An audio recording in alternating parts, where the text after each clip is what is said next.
Hey, Rob, you're on the air. Hey, what's up, Howard? How you doing? Okay. Hey, did you see that show, Breaking 𝗏𝗏𝐿 last night? You know, I didn't, but I taped it. Oh, you got to see it. Yeah, it looks really good. Danny 𝗏𝗏𝗏, who we know.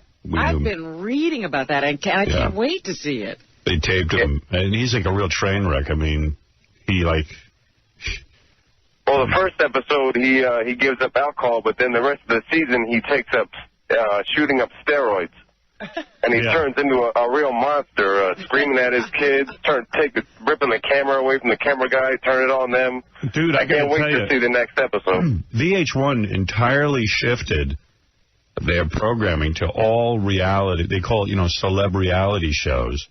Yeah. And it doesn't seem to matter what celebs they get, because last night I'm looking for something to watch. I'm I'm all over VH1. I watched Rockstar in Excess at 8 o'clock. That's on VH1 now? Yeah, on Sunday nights. And then 8:30, I'm right into the Brady affair, or whatever they're calling it. It's the kid from Surreal Life, Brady. Whatever. Oh, yeah, him and that girl who hooked up on the Surreal Life. Yeah. Oh, I know what you're talking about. The guy and the girl from, they got together on, what is that, Surreal Life? The Next Top Model or something, that girl. Right. Christopher Knight. Christopher Knight, the Brady kid. Yeah. Christopher Brady. Well, he's no kid anymore. Yeah, he's 50. 50. And he hooked up with a 22-year-old model who really isn't a model. She won that show, Be a Supermodel show with Tyra Banks. America's Next Top Model. Yeah, she won that show, but meanwhile, I don't think she's worked a day since she won that show. Except on the Surreal Life. Right. Yeah, on these celeb reality shows. Well, she was plotting this when she was on the Surreal Life. They showed where she was talking to her manager saying, I think I'm going to get a show out of this. Well, I'll tell you what, she's sexy as hell. She's whipping her top off all the time. She's doing this dude. She's insane, like she's the bitch from with it. I mean, I find her fascinating to watch. Really? Yeah, it's great. Great show. Then I watch Hogan, the Hogan family. The whole Hogan family. Hogan Knows Best, which is Hulk Hogan's show. I'm totally into that. And proves that Hogan knows nothing. Hogan knows nothing. Hogan is bored out of his friggin' mind. You can tell he just wants to get out of the house, away from the wife. And they're just bothering him. Yeah, he's bothering his kid. He's so bored because he's not in wrestling anymore. He just bothers his kids all day. And the wife just doesn't look like a picnic. Sometimes I actually find myself feeling bad for the dude. Every once in a while, it looks like, she's got to go search for him. He's got a room in that house somewhere. Yeah. Hey, that's a bad sign. That they have to go find him in.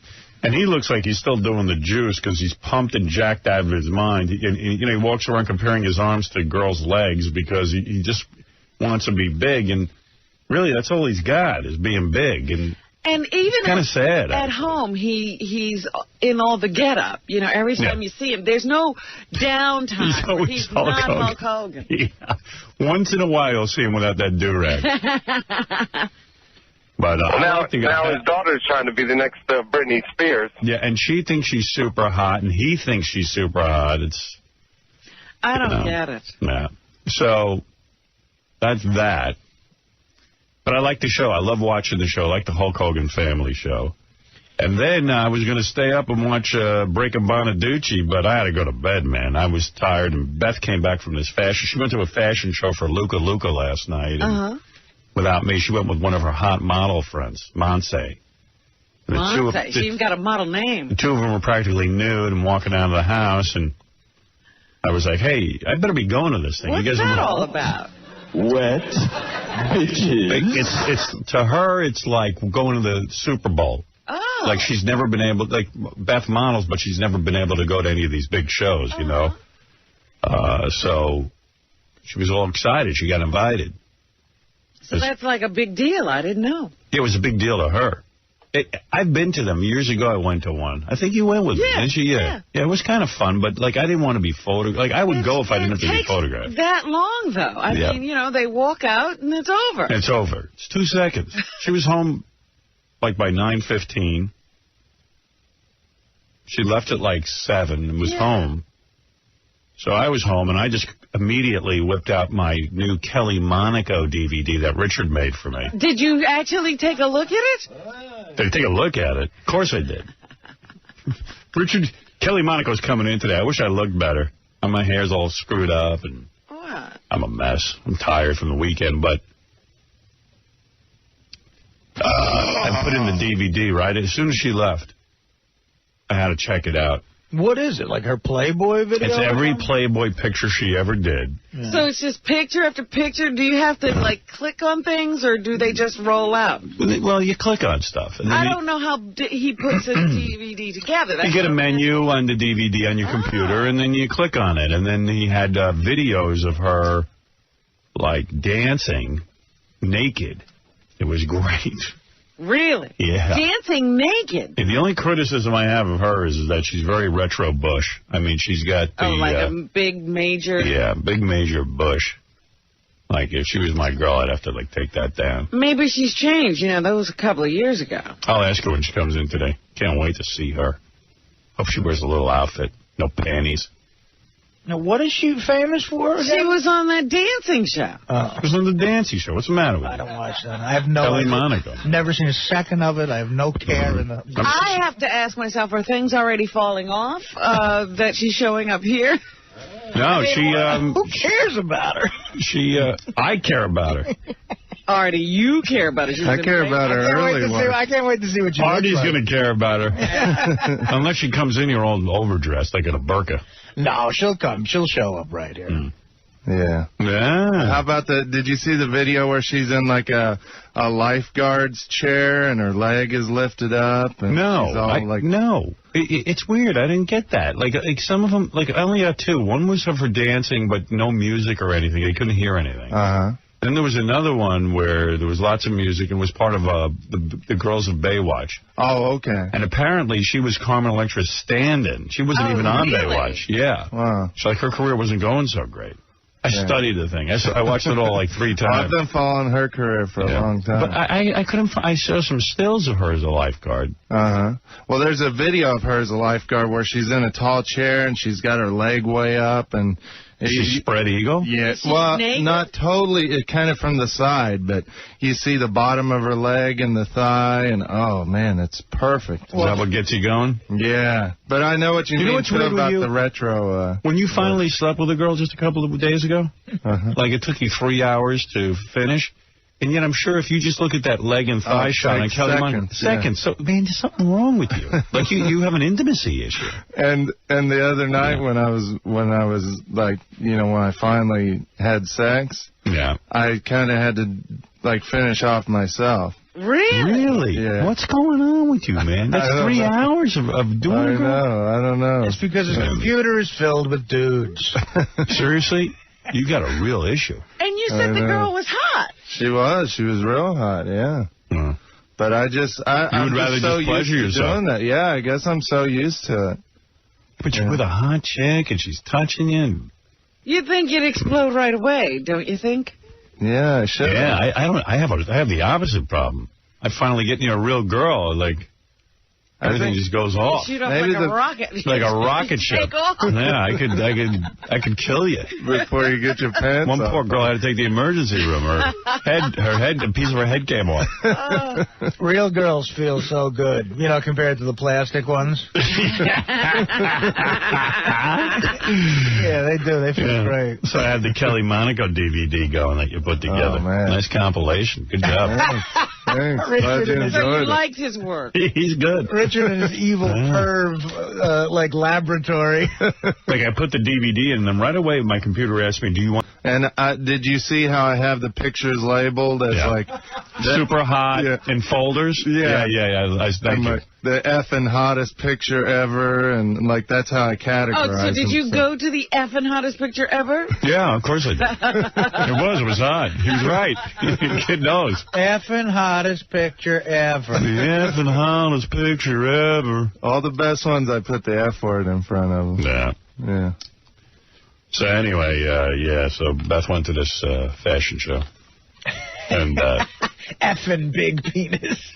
That's what's in the other folder that he doesn't show you. Really nice penis folder. That's a nice penis. And when she came home, she asked me if I watched the Kelly Monaco DVD, and I said I did, and then she wanted to know if I'd pleasured myself, and I said I didn't. She didn't believe me, so I had to have sex with her so she believed me. You know something I did the other night that was pretty wild? And I got to be careful how I say this. I pleasure myself, but did it backwards. What's that mean? Like when Benji does that? You turn your hand backwards? Yeah. Why? Was that like having a new? It was new, yeah. It was cool. Benji perfected that grip. You might want to talk to him.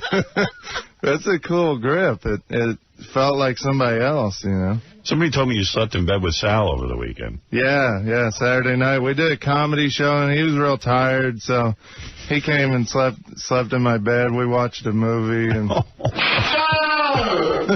you hold each other? No, but we had to share that same blanket. And stuff. Oh, man. And I swear, I don't know if he was messing with me, but I swear I felt him tickling my ass in the morning. I think he was like joking around when we woke up. That's not a joke. Good one. This was the creepiest Why are you always night. sharing beds with guys? Because I live in the city, and people need to crash in the city, so I offer it. It was the worst night of sleep I've ever had. I would sleep better in a rock concert than sleeping at his place. It's my man trap. You were in his place. Oh, it was awful, Howard. I felt like I was a rape victim. It was like a little dungeon, and this futon, he has black sheets as soon as you walk in. On Black sheets. Yeah, and they don't stain. No, that's the thing. You can see stains on these black sheets. White sheets, you don't see stains. It was like dried pancake syrup all over the sheets. And why did you just go home? I was so tired. I felt like crying. I was driving. I was on the BQE, and Richard goes, you know, I want to meet some people at a bar. You mind dropping me off? I'm like, yeah, you know, it's 1:45. I just want to go home. I get to the exit. He goes, you know, I didn't know it was 1:45. You mind dropping me back off in the city? And what am I supposed to do? Leave him in the middle, leave him in the middle of the Bronx? Take him back to your house and let him sleep there so you can be... I get to his place, and the elevator doesn't work. We have to walk up 45 flights of stairs. It's on the 7th floor. That's brutal. It felt like the 70th floor. And we get up there, he opens the door, and you can hear it creaking. It's like a horror movie. You see this futon, Howard, with this one black sheet, and he goes, all I got is one blanket. I hope you don't mind sharing. And I'm like, I'm sleeping on the floor. I'm not sharing anything. You should have slept in the stairwell. That's his move, man. That's how he gets you into the bed. And the thing is, there's no room on the floor because that's where I put my clothes. But Howard, this blanket, this so-called blanket, it looks like a floor mat, like a placemat. It's like a coyote. It's this little cheesy blanket with hair and stains on it. And I'm freezing. He goes, I like it real cold when I sleep because I get warm with my blanket. And I'm like, so he takes off all his clothes. And his big belly's hanging out. He looks like my grandfather. And what do you mean all his clothes? Like all of them. I mean, down to his boxers. My boxers. Everything's jingling in there anyway, you know. And I just curl up in the fetal position against the wall, and I'm freezing. And he turns on the air. And on top of all this, it's 2:30 in the morning. Can't you say to him, don't put on the air? I felt bad, you know. I mean, he's Richard. I love the guy. So I'm in the fetal position, and he goes, you want to watch horror or comedy? Watch some porn. He's like, it sounds like, well, I'm currently starring in a horror movie. So I'm like, horror. This is horror right now. I think he makes it cold, so you have to cuddle with him. Yeah. I'm getting warm. It's cold. You want to cuddle? I'm warm. Terrible. And I'm trying It's warm in my ass. I'm in the corner. Oh, my goodness. I'm in the corner in the wall. Guess where it's warm? It's warm inside of me. The warm spot. It's cold inside. Cut me open and get inside. My colon is heated. You know where it's warm? My colon. My lower intestine has heat.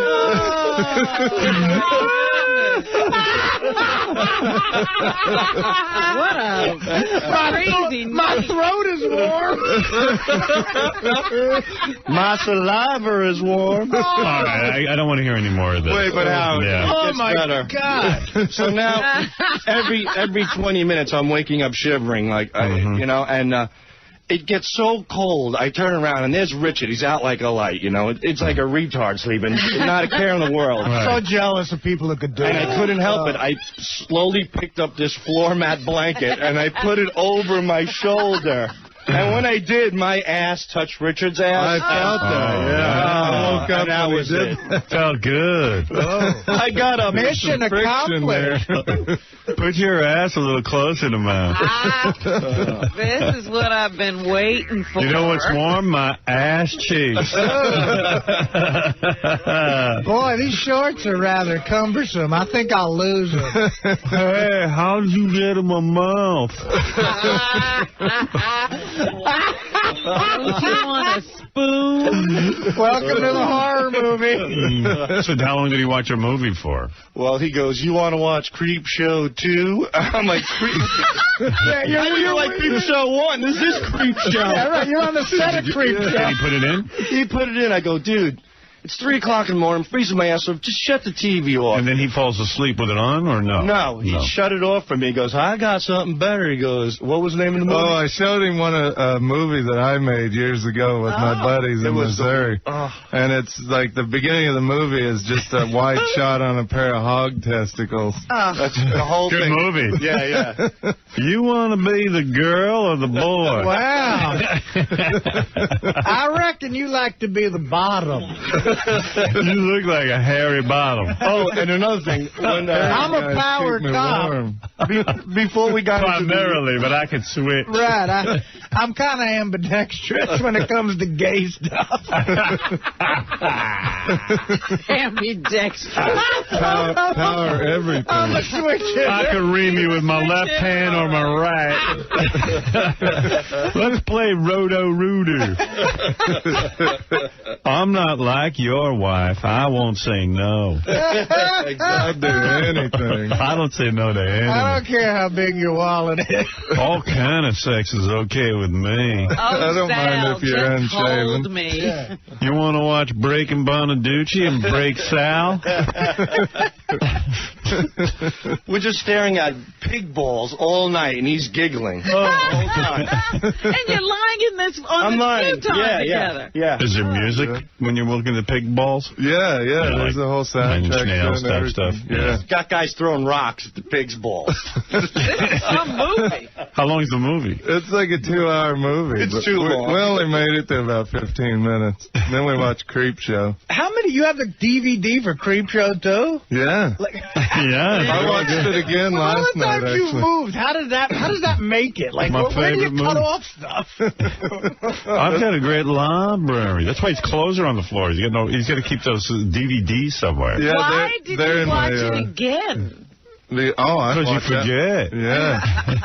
See, I'm one of those guys. I only watch movies I know I'm going to like. I never try anything new. That's a classic. Yeah. I see a lot of people went to see that movie this weekend with The Exorcism. The Exorcist. Did you see that, Robin? Emily Rose. Yeah, I saw it. How was it? I think a lot of people got fooled because they thought that was going to be like an Exorcist movie. It's like a trial movie or something, right? It's about a real-life trial of a priest who did an exorcism and killed a chick. But there's some interesting little moments where they do flashbacks of what actually happened. And I thought, it's a decent ghost story. It's not, the horror film you expect it to be. Yeah. There's one coming out called Venom that looks really good. Have you seen the ads for that? Yeah, I'm going to get the DVD and watch it with Sal. I'm waiting for Venom. I'm waiting for Venom Part 2. Rich, you're the only guy in the world waiting for Venom. But did you see Transporter 2 really drop down? Yeah. Didn't make much money at all this weekend. Must be bad. Because most people are like me. I'll watch that on DVD. Yeah. I can wait. I can wait for that one. I'm still waiting for Star Wars to come out on DVD. I didn't see that. What, the last one? Yeah.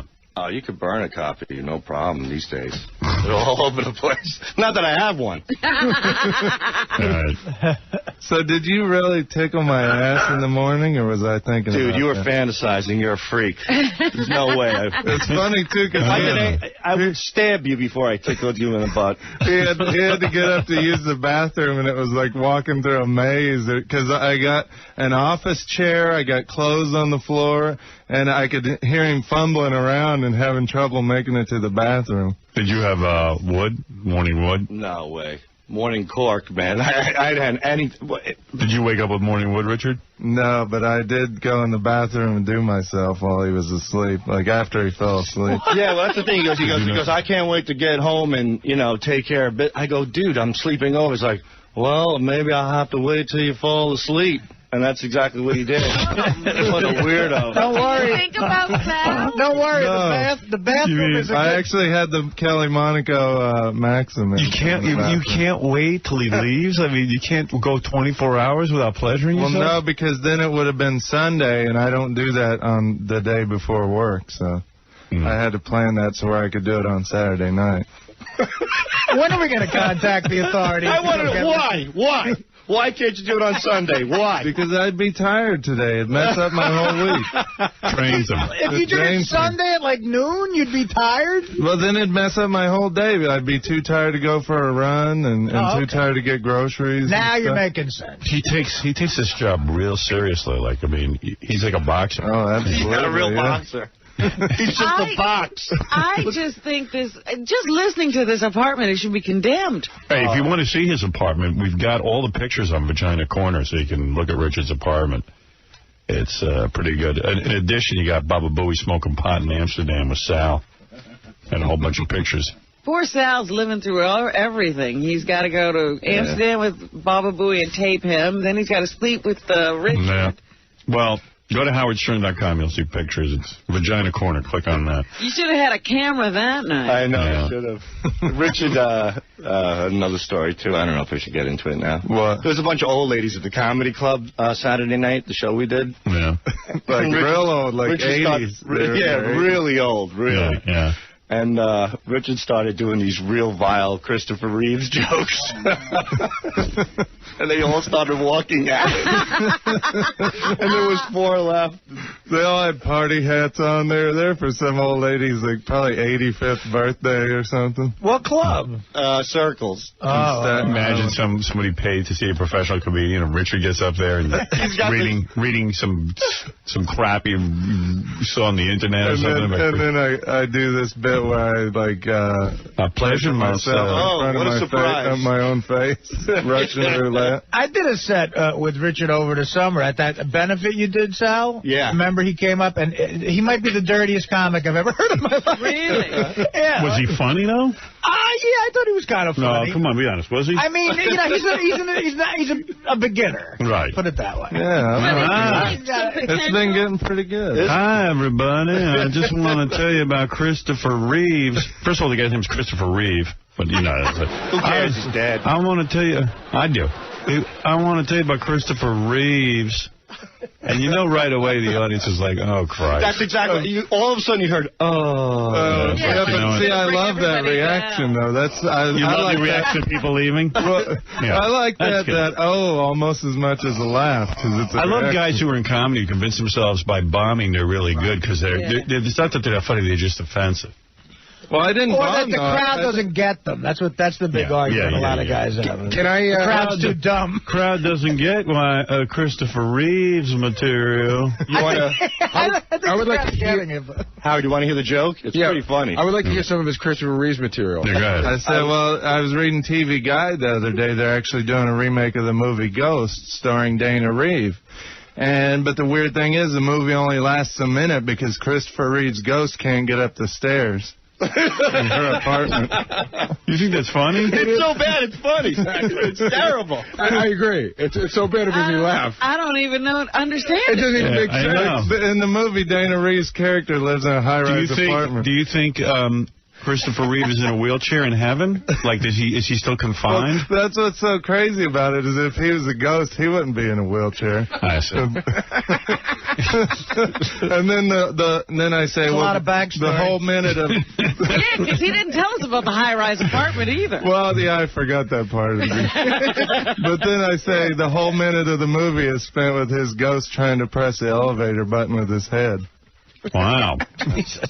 I wonder when he's up here, does he go, and then I say...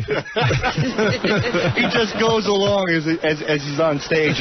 And then he went back on the sidewalk, and a van came and picked him up. Thank you. Does anyone laugh? Yeah, I was cracking up. When Richard tells me a real bad joke on the way in, I purposely laugh as hard as I can. And I give him all the confidence in the world to do it on stage. See, what's funny is a ghost wouldn't have a wheelchair, see? As long as I'm making salad. So after the joke doesn't do well, you go back and give details about the backstory that makes it funny? You tell the joke, oh, by the way, that guy in the joke, he's Polish. That lady, by the way, that group of ladies didn't understand he wouldn't have a wheelchair in heaven. That's what makes it funny. She lives in a high-rise. You get it? It did all right. I mean, there was about half laughs and half O's. Yeah. Kind of like that. All right. Them old ladies were... Good for you, man. Them old ladies what? I don't know if they were too much into it. No, they laughed. You don't know if they were too much into it. They had laughed enough at I didn't have It's hard to get jokes. It's hard to get a read on the old ladies when they leave. It's hard to hear if they think it's funny. I gotta take a break. Did I talk to you on the phone yet? Hello? Yeah. I talked to you, right? Yeah, I didn't want to slow you down, Howard. Oh, go ahead. Yeah, go ahead. Say what you got to say, then I got to take a break. No, I was just saying about the 𝗏𝗏 show. That's all. Oh, okay. All right, cool. Right. All right, Rob. All Later. Right, have a good one. Right. Later. That's Rob. I got to take a break. I know there's a bunch of folks on the phone. If you can just hang in through the commercial break, we'll get right back to you.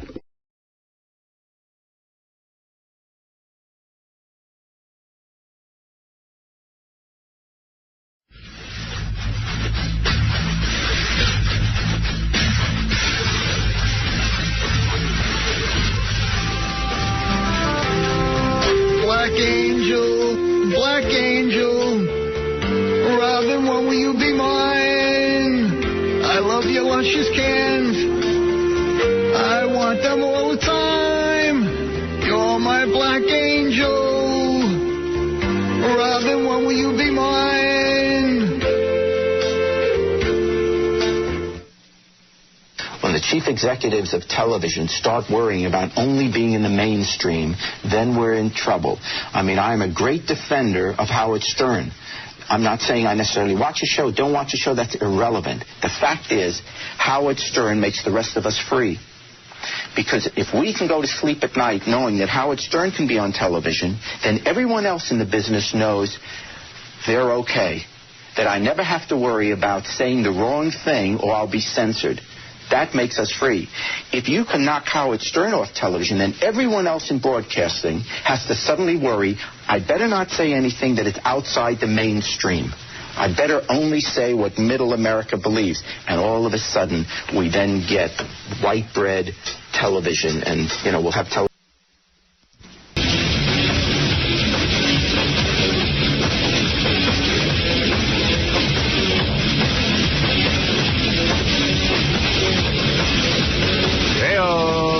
Good morning, everybody, and welcome to Tuesday. Tuesday, August 9th. Part of the show where I prove it's live. Morning, everybody. I don't know where to begin. Oh, you got those? Let me have those. I only played this once yesterday. All right. Here's Riley Martin. All right, let me just start off with a couple of funny tapes. Here's Riley Martin calling C-SPAN. You heard this yesterday late in the show. What we're saying is use the laws of physics to use energy as efficiently as possible, to waste as little energy as possible. New Brunswick, New Jersey, good morning. Hello. Hi. I'm Riley Martin, friend of the Ada. I may talk to the space people, but you need to get a life, man. Hello. Caller, we can hear. Do you have a comment for our guest? I'd like Howard to accompany me on a space voyage. I'm not grasping what he's saying. Let's move on to West Haven, Connecticut. Good morning. Oh, good morning. Who haven't we gotten on C-SPAN? You know what I mean? We got tape of everyone on C-SPAN. Yeah, we can get into C-SPAN, it seems, at will. No Daniel Carver yet on C-SPAN. Haven't done that. That'll make their head spin. Yeah, we haven't figured that one out yet. It's one to look forward to. Yeah. Where's that tape of Riley calling that guy Howard? That's good. All right, just to get things started here. Give me that. This is a good one. Time I play that. Okay. We found a guy named Howard in the phone book, and this is pretty good. Hello. Hello. Hello. Hello. Hello. Hello. Who's speaking? I'm Riley Martin, friend to the aliens. Huh? I'm Riley Martin, friend of the aliens. I didn't understand. Who is it? I'm Riley Martin. Huh? I'm Riley Martin, friend to the aliens. What? I'm Riley Martin. Hello? I'm Riley Martin, friend to the aliens. Yeah, what can I help you with? Howard, get a life, man. Yeah, go ahead and speak. I don't understand. Go ahead and tell me what you want to know. I'd like Howard to come maybe someday and go on my ship. It'll get him out of the house, you know. Say that again? Are you listening, Howard? Yeah. I'd like Howard to accompany me on a space voyage. And we'll get him out of the house and stuff. Get what out of the house now? I may talk to the space people, but you need to get a life, man. I don't understand what you're talking about. I'm Riley Martin, friend to the aliens. A friend of the Eagle? What Eagle? Here's Howard. Huh? And we'll get him out of the house and stuff. I don't understand get what out of the house? Who you trying to call? Howard? Yeah. Are you listening, Howard? Yeah, I'm listening to you. I may talk to the space people, but you need to get a life, man. What do you mean by getting a life? He will learn some of the secrets of the universe. Huh? I'd like Howard to accompany me on a space voyage. On the state board? I don't know who you call it, to tell you the truth. Here's Howard. I don't understand what you're saying. I'm Riley Martin. I would like you to accompany me on a skateboard. A skateboard. A space aliens. Is everyone... a friend to the aliens. I'll say I'm a friend of the alien, boy. Hello. What is it? Even hello is not. It's hello. Hello. So he says hello. Hello. Hello. Hello. Hello. Hello. Hello. Hello. Hey, where's that voicemail from him? Because he wants a job on satellite with us. He wants to have his own show, and I'm going to give him one. You know, give him a little half hour a week. People tune in. Yeah, 15 minutes. 15-minute show. I'd listen to that for a little while. Get him all liquored up. I think he'd be great. This is Riley. I thought I would call you, man. Leave you a message to tell Howard. Please do not give me a job. You understand? Otherwise, it's very serious. Please do not give me a job. You understand? Because maybe I don't know nothing, no how. But, you tell Robin I'm going to love her till I die. Because she feels pleasing to the warmth of my bosom. You see? And tell Howard the only reason I love him is because he's running neck and neck with me on being a dirty bastard. Bye. Wow. Goodness knows what's in that head. Yep. That's my boy, Riley Martin. Who you calling, boy? King of all blacks, you're on the air. I was watching. Oh, Robin, your boots are beautiful. I saw them on the internet. Oh, yes, they took a nice picture, didn't they? You know, my wife said she didn't. I said Howard said she didn't like them. She said, why she don't like them? Manalo Blahnik said like what women want. But I never said I didn't like the boots. What's wrong with you? Well, when she said that, you probably have all that type of stuff anyway. And you was like kind of cheap. Tell them why you don't like the boots. I do. It's not that I don't like the boots. But tell them why you can't wear them. I can't wear them because my calves are large and they won't go up. The zipper won't go up. Robin's telling me she has man calves. I do. Robin, that's a good one. What? I gotta admit that's a good one. That's a good one. That's a good excuse. I gotta admit that one. Oh, stop it. Well, she can go to the Manalo Blahnik store here in Manhattan and get anything she wants now. I know it's kind of rude, but what did you pay for those? They were a lot of money. Can I guess? Sure. I think a pair of shoes out of there, because my wife, she wants a pair of shoes. I think a pair of shoes out of there cost about $500, so those are about $2,000. Like about... You're in the ballpark. Oh, my goodness. Jeez. Yeah. So, Robin, what are you going to get when you take them back?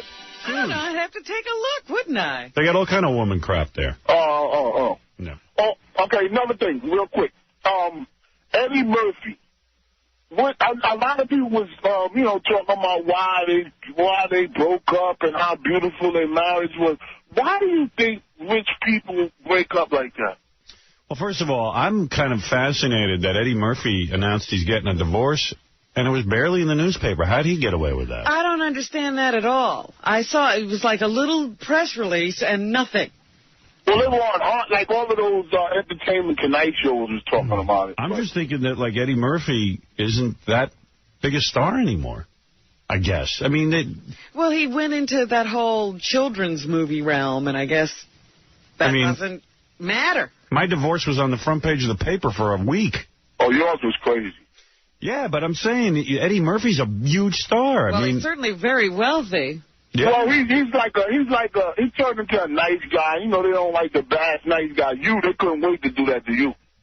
You know what I mean? Actually, I can imagine that if Bill Cosby's marriage broke up, it'd be front page news. Yeah, I don't know why Eddie Murphy got a free pass. And by the way, the press wasn't all that brutal with me. They were actually pretty nice about it. They just announced the story. Yeah, they were actually pretty nice about it for once. So it was pretty funny looking at when they were showing old footage of when they first got married. She was getting all ready and talking about how much she loved Eddie. Yeah, that's you know what I think? think? I think when women marry you, right, they like you. And my wife's the same way. When they marry you, they love they love the ground you walk on. And every year, more and more, they start to think that they're better than you. Well, can you imagine how... You're absolutely right. That's right. Can you imagine... Well, my wife ain't better than me. She thinks she is, but she's not. Can you imagine how... Can you imagine how naive people are that they actually believe that they're going to feel the same way about a person the first day that they meet them, that first year of romance, and they think it's going to last forever? Can you, as someone who was that naive, I throw myself in that category, but I've wised up.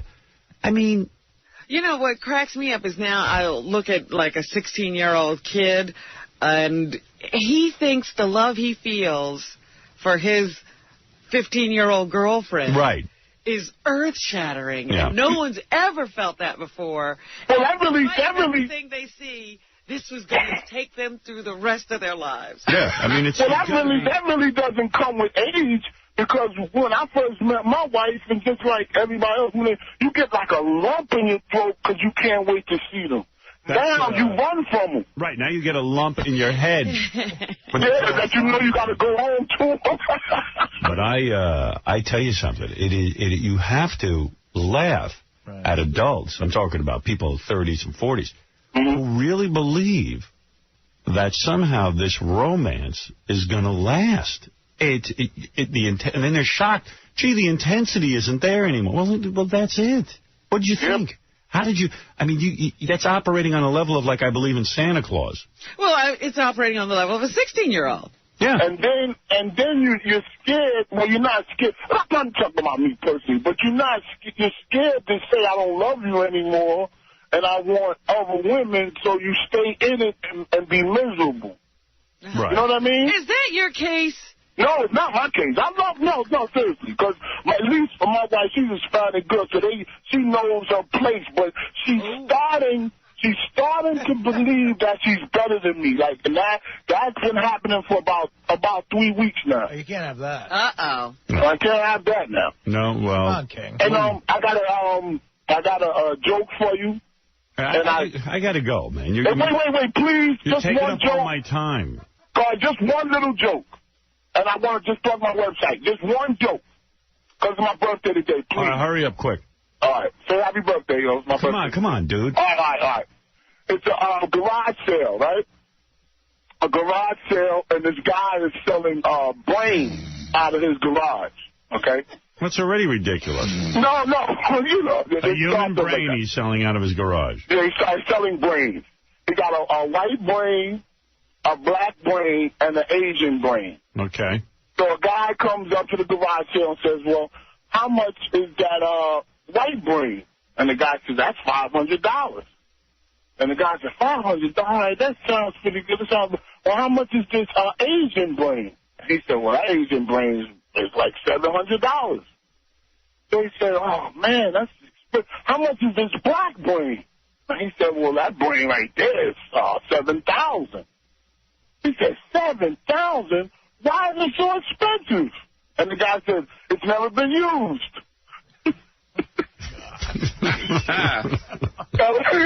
Howard, KingOnBlack.com. You got to check it out. I got some hot stuff on that website. All right, I got to go. I love you, man. You know you're my dog. Right. Thank you. All right. Peace. Love you. I got to check that website out. What could be on that website? Can you imagine? It's got to be like the Cabby website. I'm still waiting for something to happen on there. We could send them a letter in jail. We heard from Cabby. I didn't hear from him. Gary did, and Cabby's message to us was that he's doing well in prison. He's okay.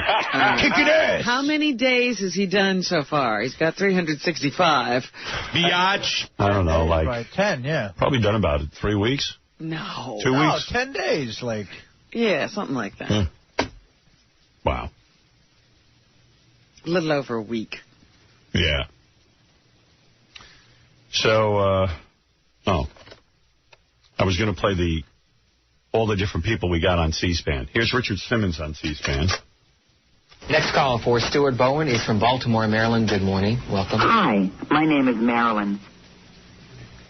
Good morning, caller. Well, hello. Do you have a question? I love watching your sausage. Keep it up.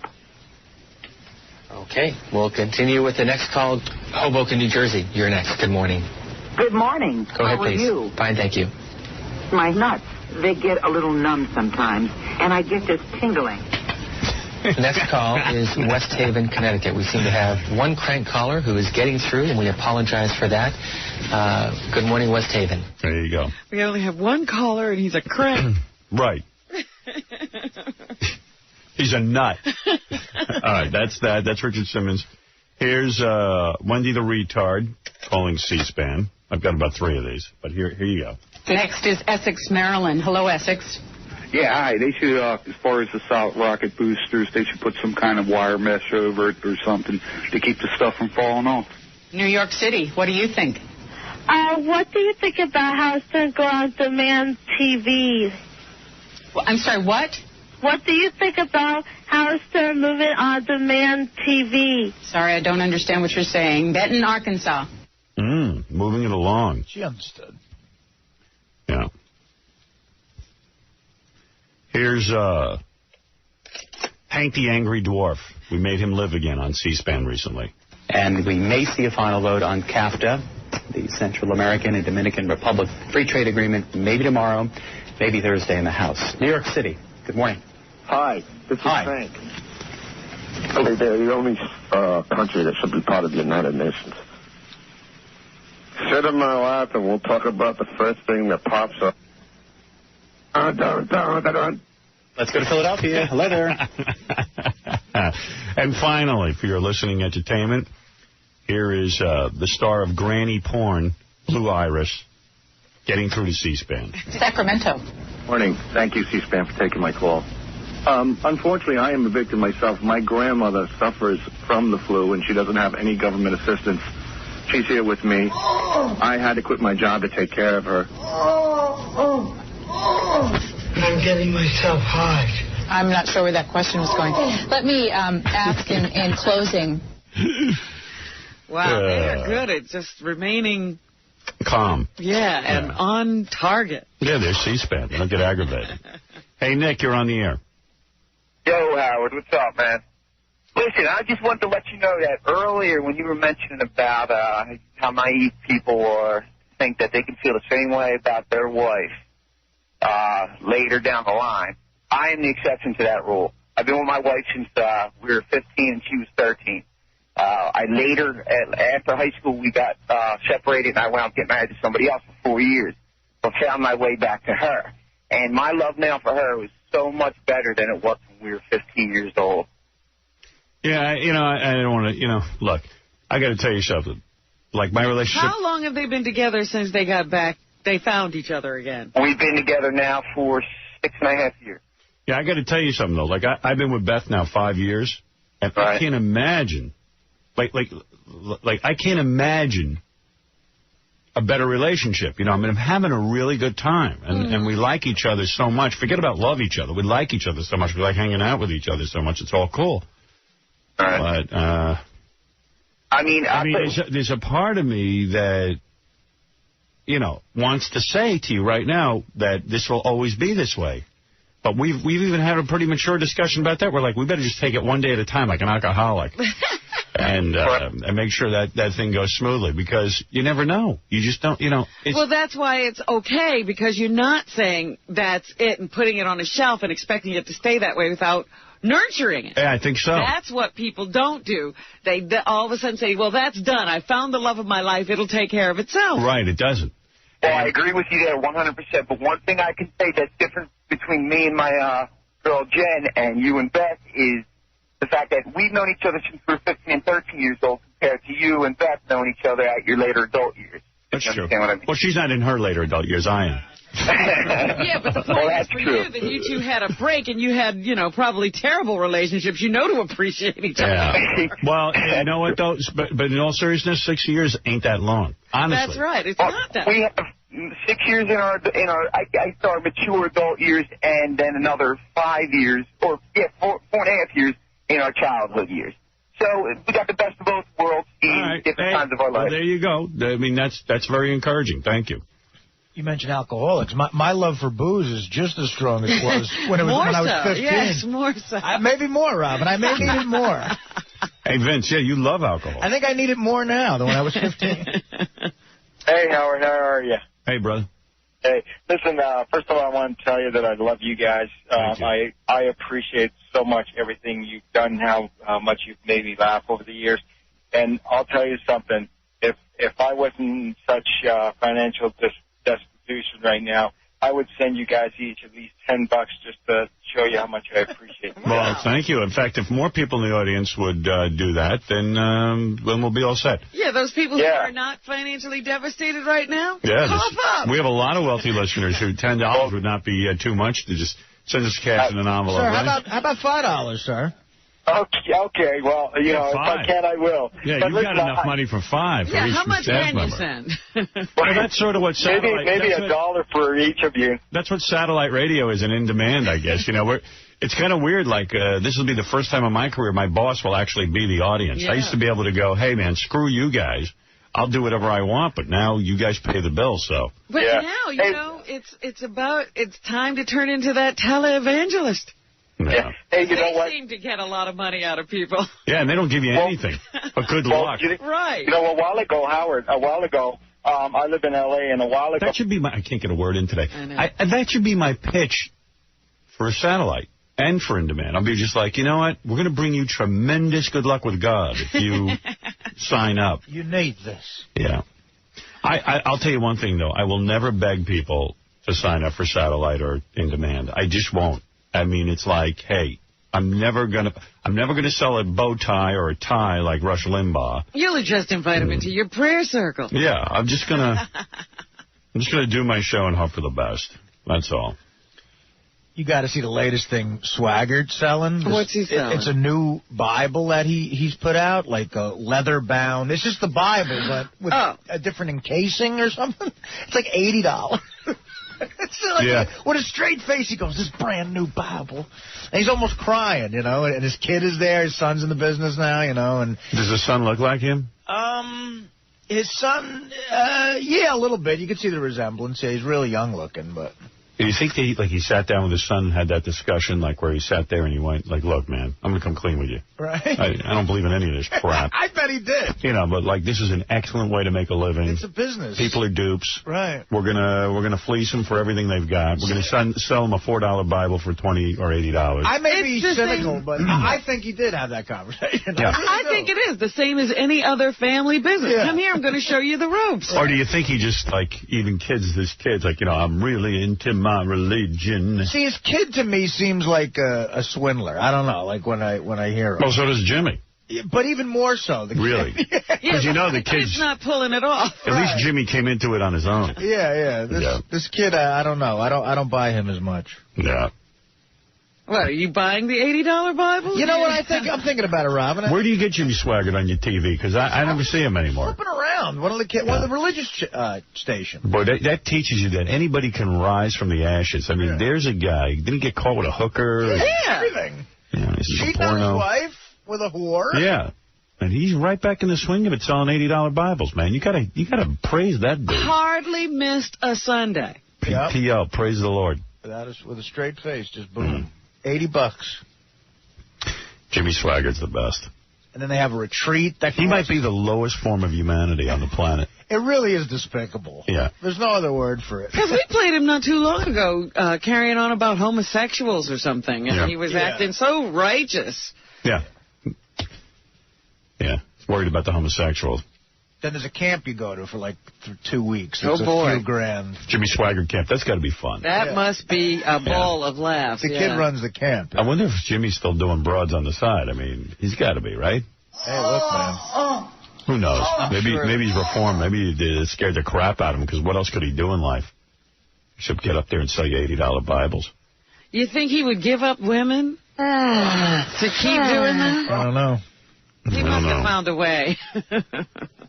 We should send High Pitch Eric to Jimmy Swaggart camp. Just pay for him to go and see what happens. That'd be hilarious. Now, there's an idea. Hey, how you doing? And film it. Make it our first movie on In Demand. Now, if he comes back reformed, that'll be some testament to Jimmy Swaggart. Wow, yeah. This is fun. Here's my $80 Bible. I'm cured. I'm going to pay all my bills. Hello. Too much. Howard, I can't talk to you anymore. Hi, Mommy. Are you proud of me? Don, you're on the air. What's happening? Hey, good morning, Howard. How you doing? Hey, brother. Hey, I got some questions for you about it. Okay. I was curious, first of all, are you going to be able to keep your archives? Do you own those, like Best of Stern, all the funny phone calls, that kind of stuff? I don't. I co-own them with this company, and the good news is, though, I have access to all the E tapes, so it's virtually the same thing. In other words, I could, you know, it sounds weird, but I have 15 years of tapes.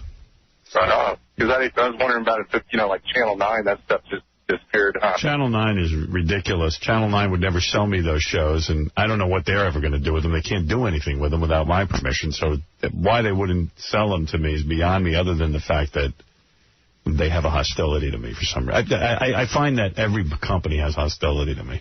So, in other words, they're just lying there because they're being vindictive about something. Yeah, I've approached... and the guys who own Channel 9, when I did the shows, aren't even, you know, like there anymore. It's like a different company owns it or something. So why won't that company I don't know. talk to you? I don't know. I just don't get it. But who knows? What am I going to tell you? It's weird. People just have this intensely strong reaction to me in business. Like stuff that'll do them no good, they just want to hold on to because they feel like I'm too successful. I don't know. I can't even tell you what's going on. They don't like when I leave them. It's all this gay crap going on with these executives. They have weird agendas. Instead of making money for their companies, they'd rather just pass it up. It's a power trip. Yeah, just odd people. Odd, vindictive people. Like, if I had something that, you created, I would give it to you, for crying out loud. Well, I couldn't sleep at night thinking, I'm holding on to this thing. Especially when you can't use it for anything. It's one thing if you could use it. You can't. So what do you care?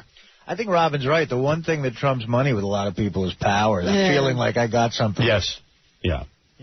I see it all the time. People have a little domain where they have some power and they abuse it. They just act like jerks. It doesn't matter whether it's a doorman or a guy who runs a company. Yeah. Absolutely. People are just jerks. It doesn't matter. They got you by the balls. They got you. It's too weird. All right, anyway, I got to take a break.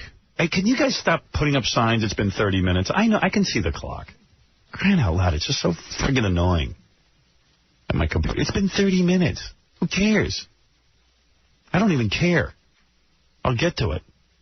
Whenever I see those signs, I purposely go on for 5 more minutes. Because it makes me... I'm a mental case when it comes to that. Crying out loud. It's been 30 minutes.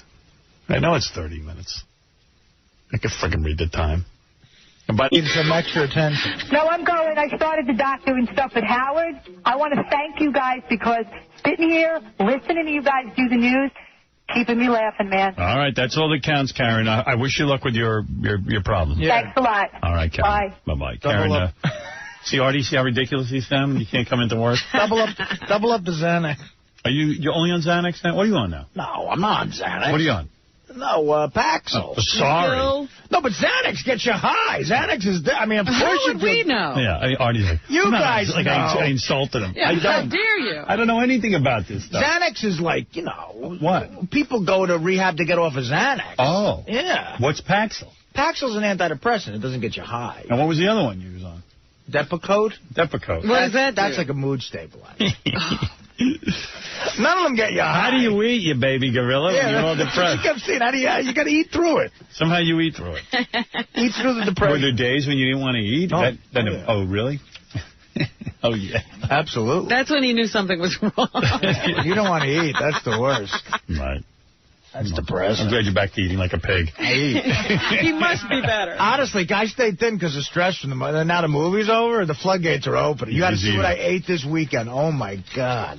What'd you eat? Butter cookies with, for the rap party, they made butter cookies that said beer league on it, like with icing and stuff. I can't figure out why you're so stressed out. This is a low-budget film. I mean, it's a fun little thing. It's not a big deal. It was stressful because of the hours. Yeah. I mean, geez, take it easy. But, it's not like it's a big movie. But I'm eating all the butter cookie things. Right. The icing.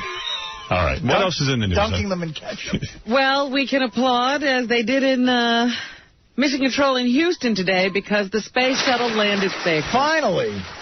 Yeah, we finally got that. Man, it used to be when those guys would go up in space, nothing ever screwed up. They were, like, perfect. They made us feel like we were the superior country. Yeah, and after that one time, what was it, Apollo 13, that they had all those problems and they fixed them while they were in space, we thought we could do no wrong.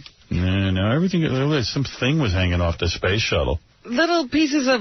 thing. Just say thing. Yeah. Something. We don't know what it is. Or something. Some sort of scrap metal. It was cloth, actually. They had to repair it up there. Yeah. Now we don't have a shuttle that works. Everything's grounded. Our guys go to fight a ground war, and they don't have proper armor. They all get blown up. I don't know what's going on in America. What's going on? As you said, we're 16th. In connectivity. Yeah. No Wi-Fi in this country. In Japan, you can go in the subway, you can work your computer, you can make cell phone calls. We're just behind. Really? Yeah, and let me tell you something. That ain't good to be behind in that technology. That's the technology of the future. Any technology. We are the leaders. We push. Used to be. Push the edge of the friggin' envelope. scumbags are all beating us. We're 16th. It's all about communication. Whoever leads in that will be... Who will be the masters of the world. To give you an example. Absolutely. 9/11 hits, right? Act of terrorism. Yep. No one in New York could use a cell phone. Boom. All communication down. That's right. That's horrible. Japanese, completely boom. vulnerable. Right on their computer. Internet. No, not vulnerable to attack. Yep. On the subway. Busy. Okay. Subway terrorism. Everyone's trapped down in the subway. No communication. Can't get down here. You can't call cell phone. Can't do anything. And that's when you can get at people. That's it. First wave of attack. I've had it. What are you doing? 5 years after we're done with satellite, I'm going to run for office. For real, though. And straighten this crap out. Clean it up. Yeah. Well, I can do it with my hands tied behind my head.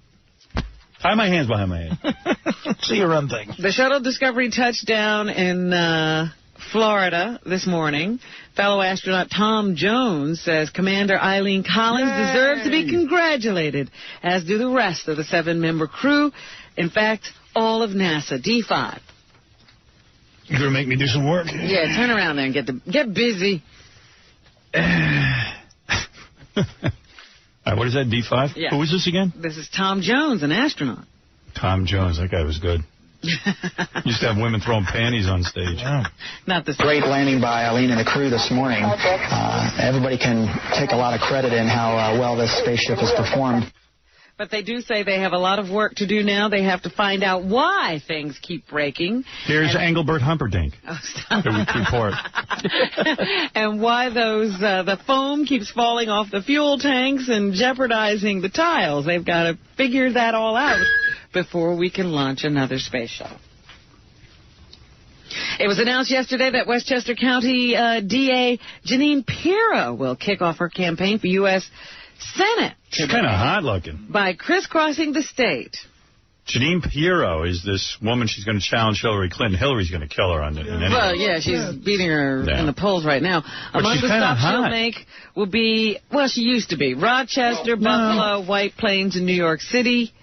She's a little pulled back for my taste, but I like her. Well, that's what I'm saying. I can see all the surgery now. I'm starting to like surgery better than regular women. Really? Yeah. Pirro says she'll take on Senator Hillary Clinton because, quote, Hillary is not running to serve the people of New York. We're basically a way station for her run to the presidency. She got to come up with something better than that. E1. I think that New York deserves a senator who not she got a deep voice, too. Not only is willing to put her all in the job, and unfortunately with Hillary running for president, we're going to have a situation where we're going to have a part-time senator. Oh, I would do her. Well, you know what's funny about the two of them? They say that their husbands will be the drawback. Right, because they each have baggage. Yeah. You know, of course, we know Bill's baggage, and Janine's husband, he actually had a child out of wedlock and went to jail for tax fraud. So it's like, who has the worst husband? Anyway, Senator Clinton has not commented. Two women running against each other, that's hot. But Pirro has to get through the primaries first. She's got a couple of other people running against her on the Republican side. I wish Cindy Margolis would run, too. That would be a three-way race between three hot chicks. Then you'd be all into politics. Of course, yesterday we learned about the death of Peter Jennings. Yeah. And I don't think we did him justice. So once again, let's go over. Here's something you'll never be hearing again. C3. ABC's World News Tonight, weeknights with Peter Jennings. You actually might be hearing that again. They haven't decided whether or not to stop using his name at the top of the show. Really? Yeah, a lot of people are idiots. They could get away with that for 2-3 years. No, because they don't want to be disrespectful to the family, so they're going to keep it for a while. Oh, that's ridiculous. They should have had it off already. It's a tribute. It hasn't been there in months. Nah, come on. C4 is Jennings' final appearance on ABC's World News Tonight. C4. And I hope it goes without saying that a journalist who doesn't value deeply the audience's loyalty should be in another line of work. And, of course, the very pained goodbye, C5. I wonder if other men and women ask their doctors right away, okay, doc, when does the hair go? At any rate, that's it for now on World News Tonight. Have a good evening. I'm Peter Jennings. Thanks and good night. Feel bad for the dude. Yeah, of course, he was remembered by some of his colleagues. Here's Barbara Walters, C1. He was indefatigable. He pushed... Wow. He was a faggable? He was indefatigable. He was into fags. A bull. And a bull. I thought that was indefatigable. No, indefatigable. He pushed himself. They should interview all his ex-wives. Well, I don't think there was one. There's a couple. Really? I think he was married 4 times. Wow, 4 times? Oh, yeah. He did that quietly, didn't he? Yeah, he left a young wife. Everybody talks about what a good family man he was. He is. I'm like, 4 times. He made 4 families really happy. You know, last night I was watching Fox local news, Channel 5 local news. It was really weird. So I think it's Roland Smith. I think he's the anchor there. So he tells a story about how he worked with Peter Jennings and how he was the standard to which all were held. But at least he'd met the guy. Yeah, Roland Smith used to have a legitimate career. Right. So then the next one, it became this whole contest about how Peter Jennings had affected him. How close you've been, so the next chick was a chick who, like, 15 years ago was in Israel. They were both covering the same story, and they met briefly, and that was, you know, he was a good guy. Then the last guy comes in and he goes, I was an intern, and I wrote copy for him once, and he didn't complain. You know what I mean? Like, it just gets to be like, everyone had to tell their story of how they brushed against him. But, I mean, how do you go around saying, oh, you know, wonderful love affair? Yeah, how do you say he's a great family man? Yeah, I mean, they're not, you know. BS. He had 4 marriages. And they say he was a great family. Well, how long was the last one? He just married a young wife. I think it's like, 7 to 10 years, something like that. Did any of them die? Any of the wives die? No. I don't know. No. I don't think so. But, yeah, stop with the family man crap. Saddam Hussein was more of a family man than Peter Jennings. I mean, let's be honest. He doted on those 2 boys. You know, you can say nice things about a guy without lying, I hope. He was the kind of dad let him rape half the country and never even punished him. Well, you know what? It's funny. I was thinking you should just have these things written down that people are saying about Peter Jennings and then have people say them about you. Yeah. You are indefatigable. The last marriage was 7 years. Was 7 years. 7 years, yeah. I am indefatigable. Because I remember when he was breaking up with the last ex-wife. I'm indefatigable. Yay!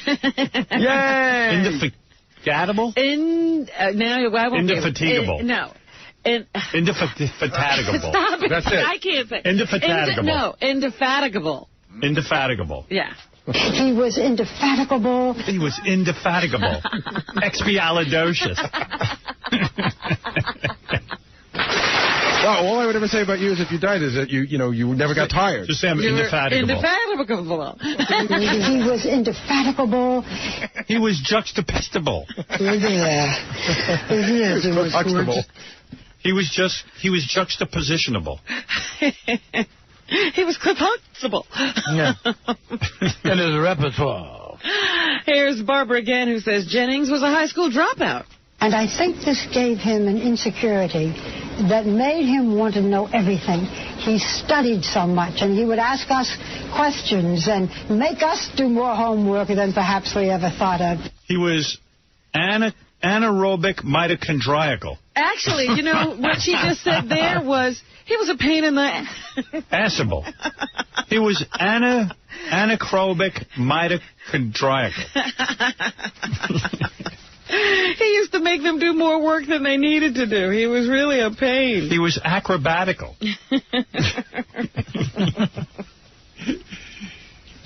However, he did die of lung cancer. Yeah. And they pulled out some lung cancer expert, Dr. Frank Dieterbeck of the Yale Cancer Center, says 85% of those diagnosed with one of the several different types of lung cancer will die within 5 years. Peter Jennings' course was the indefatigable worst end of the spectrum. We've come a long ways. You know, there are many people who can't be cured of lung cancer but can be treated. And not smoking remains the most important thing that people can do to protect themselves from suffering a similar fate. Dieterbeck says progress on curing cancer has lagged behind the cure rates achieved by other types of cancer. D2. We still have a long way to go with lung cancer. Most patients with lung cancer we are not able to cure. Wow. So that's a bad news diagnosis. And you just said this morning that Christopher Reeve's widow Dana Reeve was reported diagnosed with lung cancer? That's what it says in the Daily News. That's horrible. Yeah, I was horrified to read that. She's a real nice lady. I'll tell you, the thing you need to do is to get rid of your lungs. Then you could beat this lung cancer. Is that what we should now be doing, getting our lungs removed before we get lung cancer? Yeah, I think so. Yeah. You know, it's funny. Somebody sent me an email. You know how you were goofing on Jonah Hurley before? You kept calling him that old guy from the show? Yeah. You know, he's 2 years younger than you? No. Yeah. Get the hell out. How old is that guy? It says he was born October 9th, 1956. That's not possible. Nigga, please. No kidding. Yeah, I thought I would have said that he had 8, 9, 10 years on you. Yeah, I thought he was in his 60s. Yeah. Absolutely. That's got to be a misprint. Yeah, I want that checked and double-checked. That's insane. President Bush was asked about Peter Jennings yesterday, and I heard some of the quotes. It almost sounded as if the president didn't know who Peter Jennings was. He covered many important events that helped define the world as we know it today. All right, he's right about that. Yeah, but this is a guy he actually talked to, was interviewed by. Couldn't he say something at least a little personal? Oh, come on, you can't come down on the press for that. Oh, yeah. Other things you could come down on. He stumbled over his name. I couldn't find that. Pablo Jennings. We need more affordable and reliable sources of energy. That ain't right. No. Who told you to hit that? Me. I want to hear what he had to say. In order to make sure the economy continues to grow.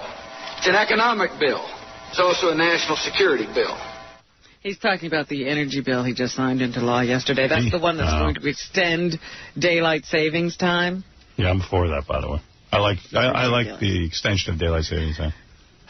You just wait. In March, I'm going to ask you if you're really enjoying it. I love it. I'm telling you, I love it. When your days are really no longer.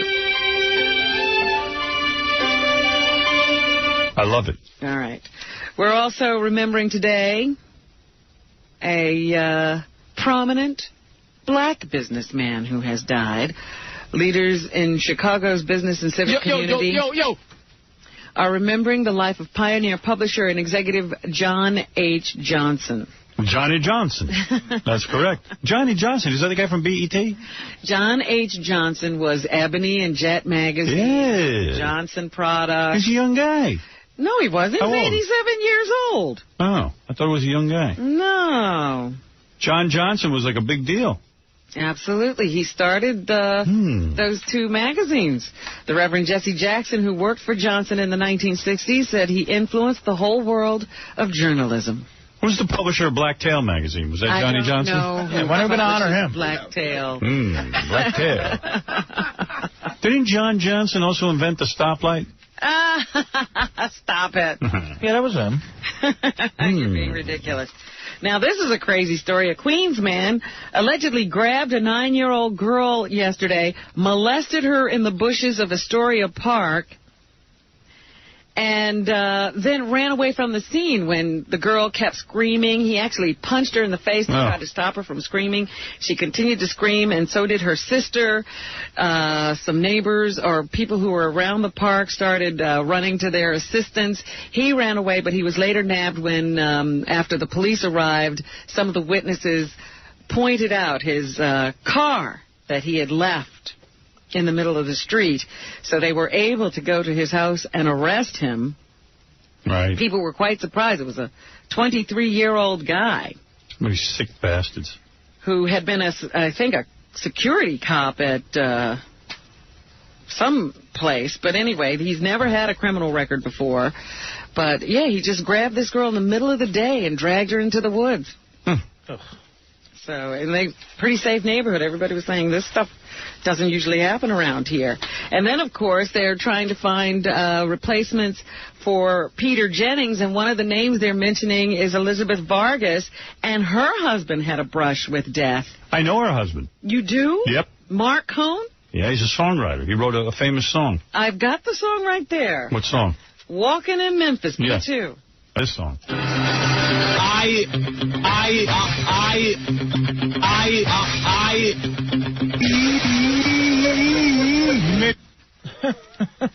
Yeah, Mark I met, because I know Elizabeth. Uh-huh.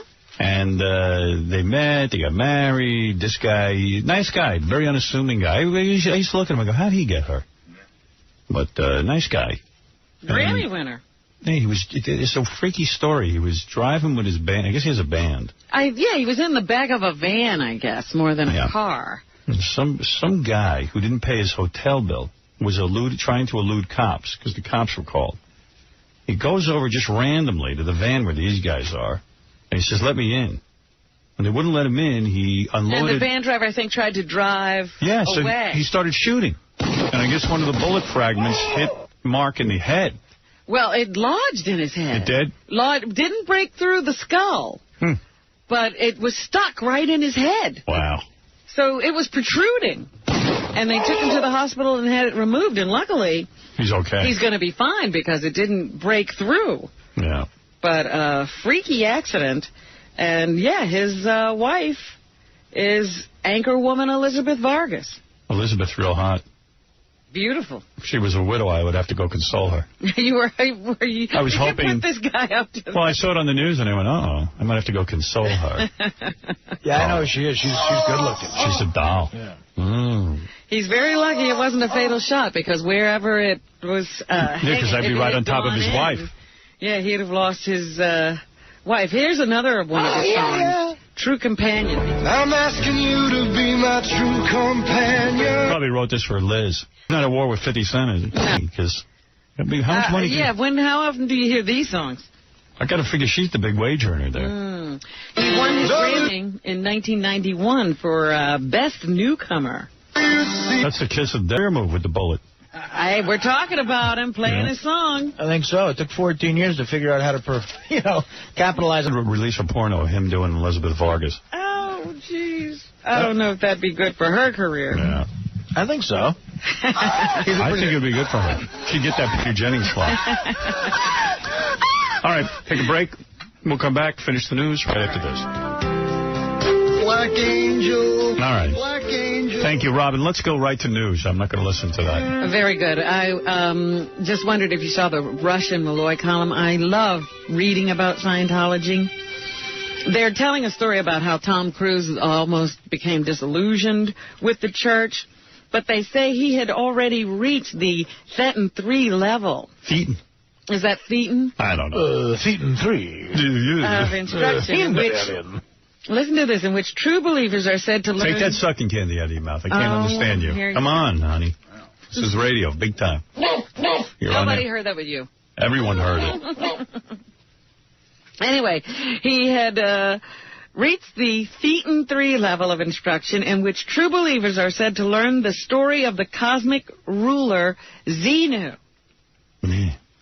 The stress of learning or believing that Xenu stacked his alien enemies in volcanoes and then blew them up with H-bombs was starting to wear on Cruise. You mean he didn't believe it? Is that what that means? Wow. He couldn't really quite buy that. Even as dumb as he is, he couldn't buy that? Right. So, and so they started putting him through, I guess, lots of grueling auditing sessions, because I guess if you can't accept that, you need more auditing. And then the auditing was getting to be too much for him, so they took him out of there and took him to the exercise room, and then all was made well. Right. Made it fun again. That's some of the stuff you have to believe if you're a Scientologist. What about when Xenu's trouble with the tribbles? Oh, that's Star Trek. I'm sorry. That's great. Hey, whatever, man. Whatever turns them on. I don't care. Do you know what a purple nurple is? Yes. What is that? Purple nurple is when you, go up to a dude and squeeze his nip real hard. Yeah? Twist. And then you twist his nip, and then it turns purple. It's a purple nurple. And that's, I guess, what you guys do to each other? And that's what I do to Fred. Your hijinks? That's how I met Fred. I was giving him a purple nurple. Well, David Thumler gave one of his friends a purple nurple. And guess what? What? I don't know. What happened? The kid was a 13-year-old. It is now going to cost the 15-year-old a trip to juvenile court. Right. Can't go around nowadays giving people purple nurple. He was sentenced to 3 days of community service and fined $67. And he has a misdemeanor record of harassment. Yeah, when I think about him around now. When I think about me growing up, everything was done to me. Purple nurple, noogies, choked, beaten. And I never got to complain to any authorities. Yeah, now that's considered bullying. I complained to the school once, and they just, did nothing. Well, that's what David said. I thought I was messing around with someone I thought I knew, but I guess I should have known him better because he pressed charges, and now he's got to do community service. So Purple Nurple. Purple Nurple is a no-no. Also in the news, a man who was spitting. He knew he had AIDS, and he was spitting, blood and saliva into the faces of people. That's wrong. Pleaded guilty yesterday. Even I know that's wrong. To attempted murder. Right. That's right. That's right, Robin. After he hit somebody with his spit and blood, he would scream, "I got you. Now you're all going to die." Oh, God. You know who used to get a lot of purple nurples? Who? Maria Shriver, the wife of the California governor, Arnold Schwarzenegger. How do you know that? Her brothers used to always give her purple nurples when she was a teenager. I'm being serious. That's a real story. Ask her. You're a newswoman. Wow. Luckily, all of the people who were spit on by Robert Murray have remained healthy. But he has been, he is now going to go to jail for attempted murder for spitting at them. Can't do that either. All right. At the box office, I told you earlier this week that the #1 movie was The Dukes of Hazzard, starring Jessica Simpson. It's the most horrible movie ever made. It's just bad. It's just plain bad. It's not horrible. Right. It's just bad. It's not good. And Jessica's not in it very long. Right. But she's getting all the credit for the $30 million. Here she says, these are the kinds of movies she would now like to act in. Oh, good. She's like Eric the Midget. She has a list. As of right now, I'm going to stick to romantic comedies. I'm all about... Oh, my God. She can't even speak English. The reviewer said in Dukes of Hazzard, she's got 4 lines, and it's almost like she's from another planet trying to master our language. She's not very familiar with English. People enjoying that hour and a half and walking out with a smile. I'm not out for the Oscar at all. Why not? Why can't you get an Oscar? Here she was asked if she and her husband have any more reality shows in the works. Say 3. No more reality shows. I think people have seen a lot of our reality, and more than anything, we enjoy doing the ABC specials. And we might do a couple more of those, because that's really the only time we've ever worked together, because the only thing else we work on is our marriage, and that's what Newlyweds was, so it wasn't work for us. So here's one more scene from the movie. This one includes Johnny Knoxville, who is one of the Dukes, and Willie Nelson is Uncle Jesse. Hey, go easy on that. For what I'm getting ready to do, I don't want to remember a lot of it. Like, what does the director say to these guys? Act retarded? Come on, General. You know why divorces are so expensive? No, because they're worth it. Oh, boy. So, Dukes of Hazzard, still in theaters. Here's what I need you guys to do. Just breathe and move. We'll surround you with, like, stuff blowing up. Right. The director was actually 𝐭𝐮. Hey, he's the hero of the week. And here he talks about Jessica Simpson, A1. She took it very seriously. You know, she showed up every day and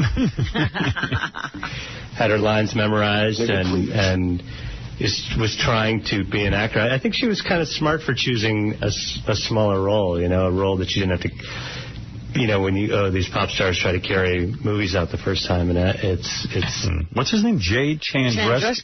𝐭𝐮. Right. Anything else?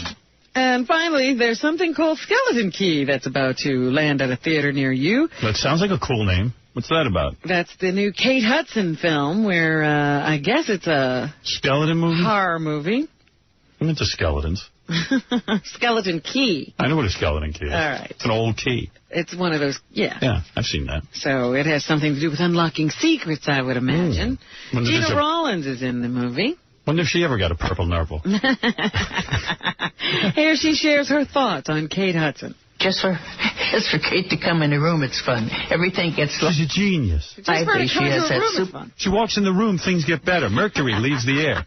For abundant energy, and she's always dancing and twirling around. And yeah, you would, too, if you were born into a millionaire family. And you get to do movies just, just because. Yeah, I'd be starting parades. Yeah. And singing. She's got a marvelous voice. She's a very talented person all the way around. Fine, I guess this is what people meant when they said that gay marriage would ruin society. Why? 2 heterosexual Canadian men have decided to tie the knot. Yeah.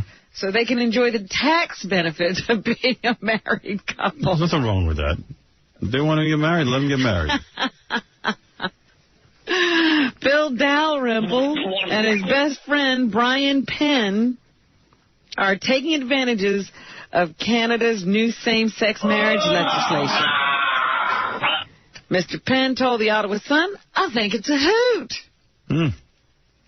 But the two, both previously married to women, insist there is a serious issue behind the stunt. There are significant tax implications that we don't think the government has thought through. So I guess they're against gay marriage. Right. They're doing this to illustrate what they're opening up. That's what's happening. Thank you, Robin. Thank you, everybody. Gary Dell'Abate is at the Lodge this Saturday in Dallas for a charity car wash to benefit Operation Kindness, the largest no-kill animal shelter in North Texas. All right. That's Baba Booey giving back.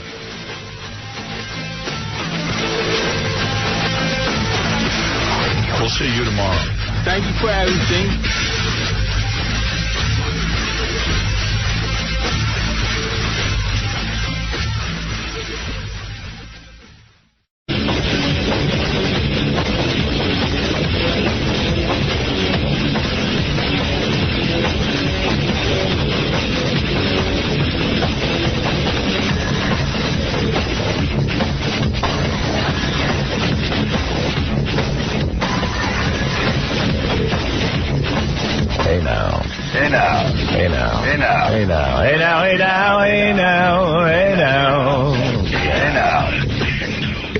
Well, good morning, everybody. What's happening? Okay, where are we? I don't even know where to begin.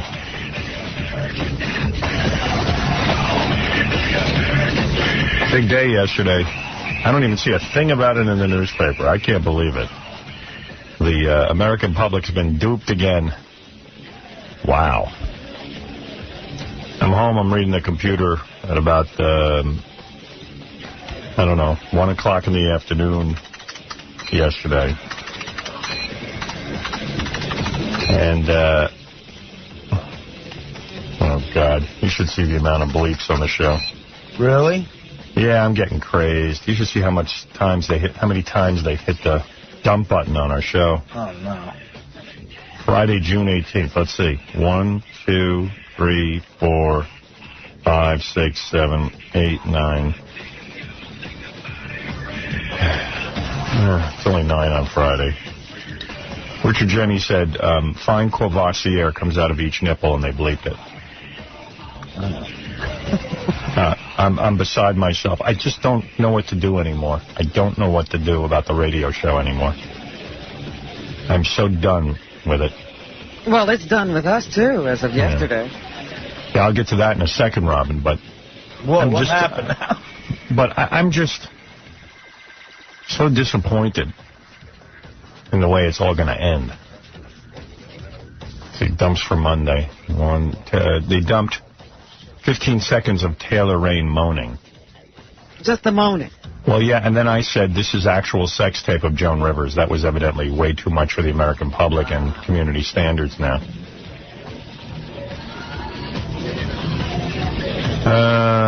Joan was clearly offended by it as she laughed like crazy at it. Anything funny is bleeped. Anything funny is dangerous. Yeah.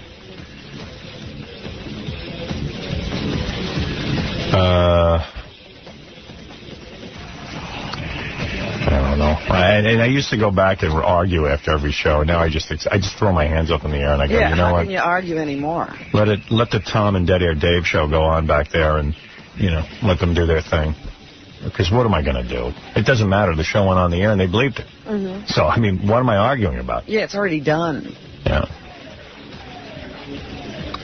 There's one bleep here. Cabby goes, you can say, and Dead Air Dave, it's not even a word. No, it's not a real word. We made it up. Yeah. Here's another one. Tara Patrick said, I'd like to pinch my nipples. I mean, just the mere mention of nipples is enough to throw the bleeping machine into a frenzy.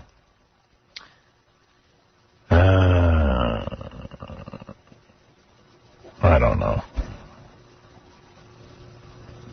Artie said something about he wanted to photograph a woman having sex with a sort of vegetable. And that could be a vegetable like Gary the Retard. I don't even know how, or a literal vegetable, how that is going to corrupt the minds of youth.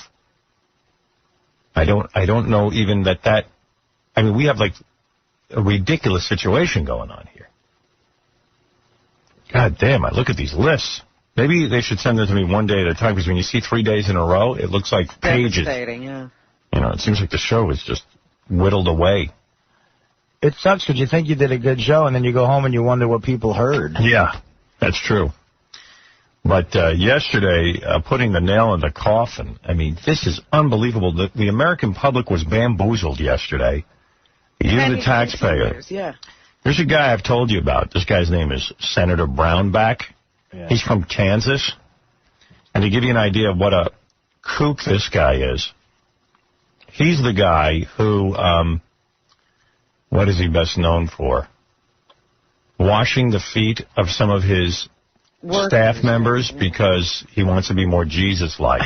He's the guy I told you who takes a big, giant house from this religious group and basically gets a free house or a reduced price house. Him and 6 other congressmen / senator types. They get to live there. And they all live together in this community where they can be closer to Christ. And Brownback, he, washes the feet so he can be more like Jesus. And he's the guy who, I forget what it was, after the Super Bowl or something, he did something wacky. I can't even keep track of this guy. I mean, you read his stuff, and it's like, I got to tell you what this guy does, because it'll drive you nuts. I don't even know. I got so many papers here. Hold on. Give me a second. Hold on. I promise you I'll get funny in a minute. I'll read you a memo I got about some ugly-faced dyke.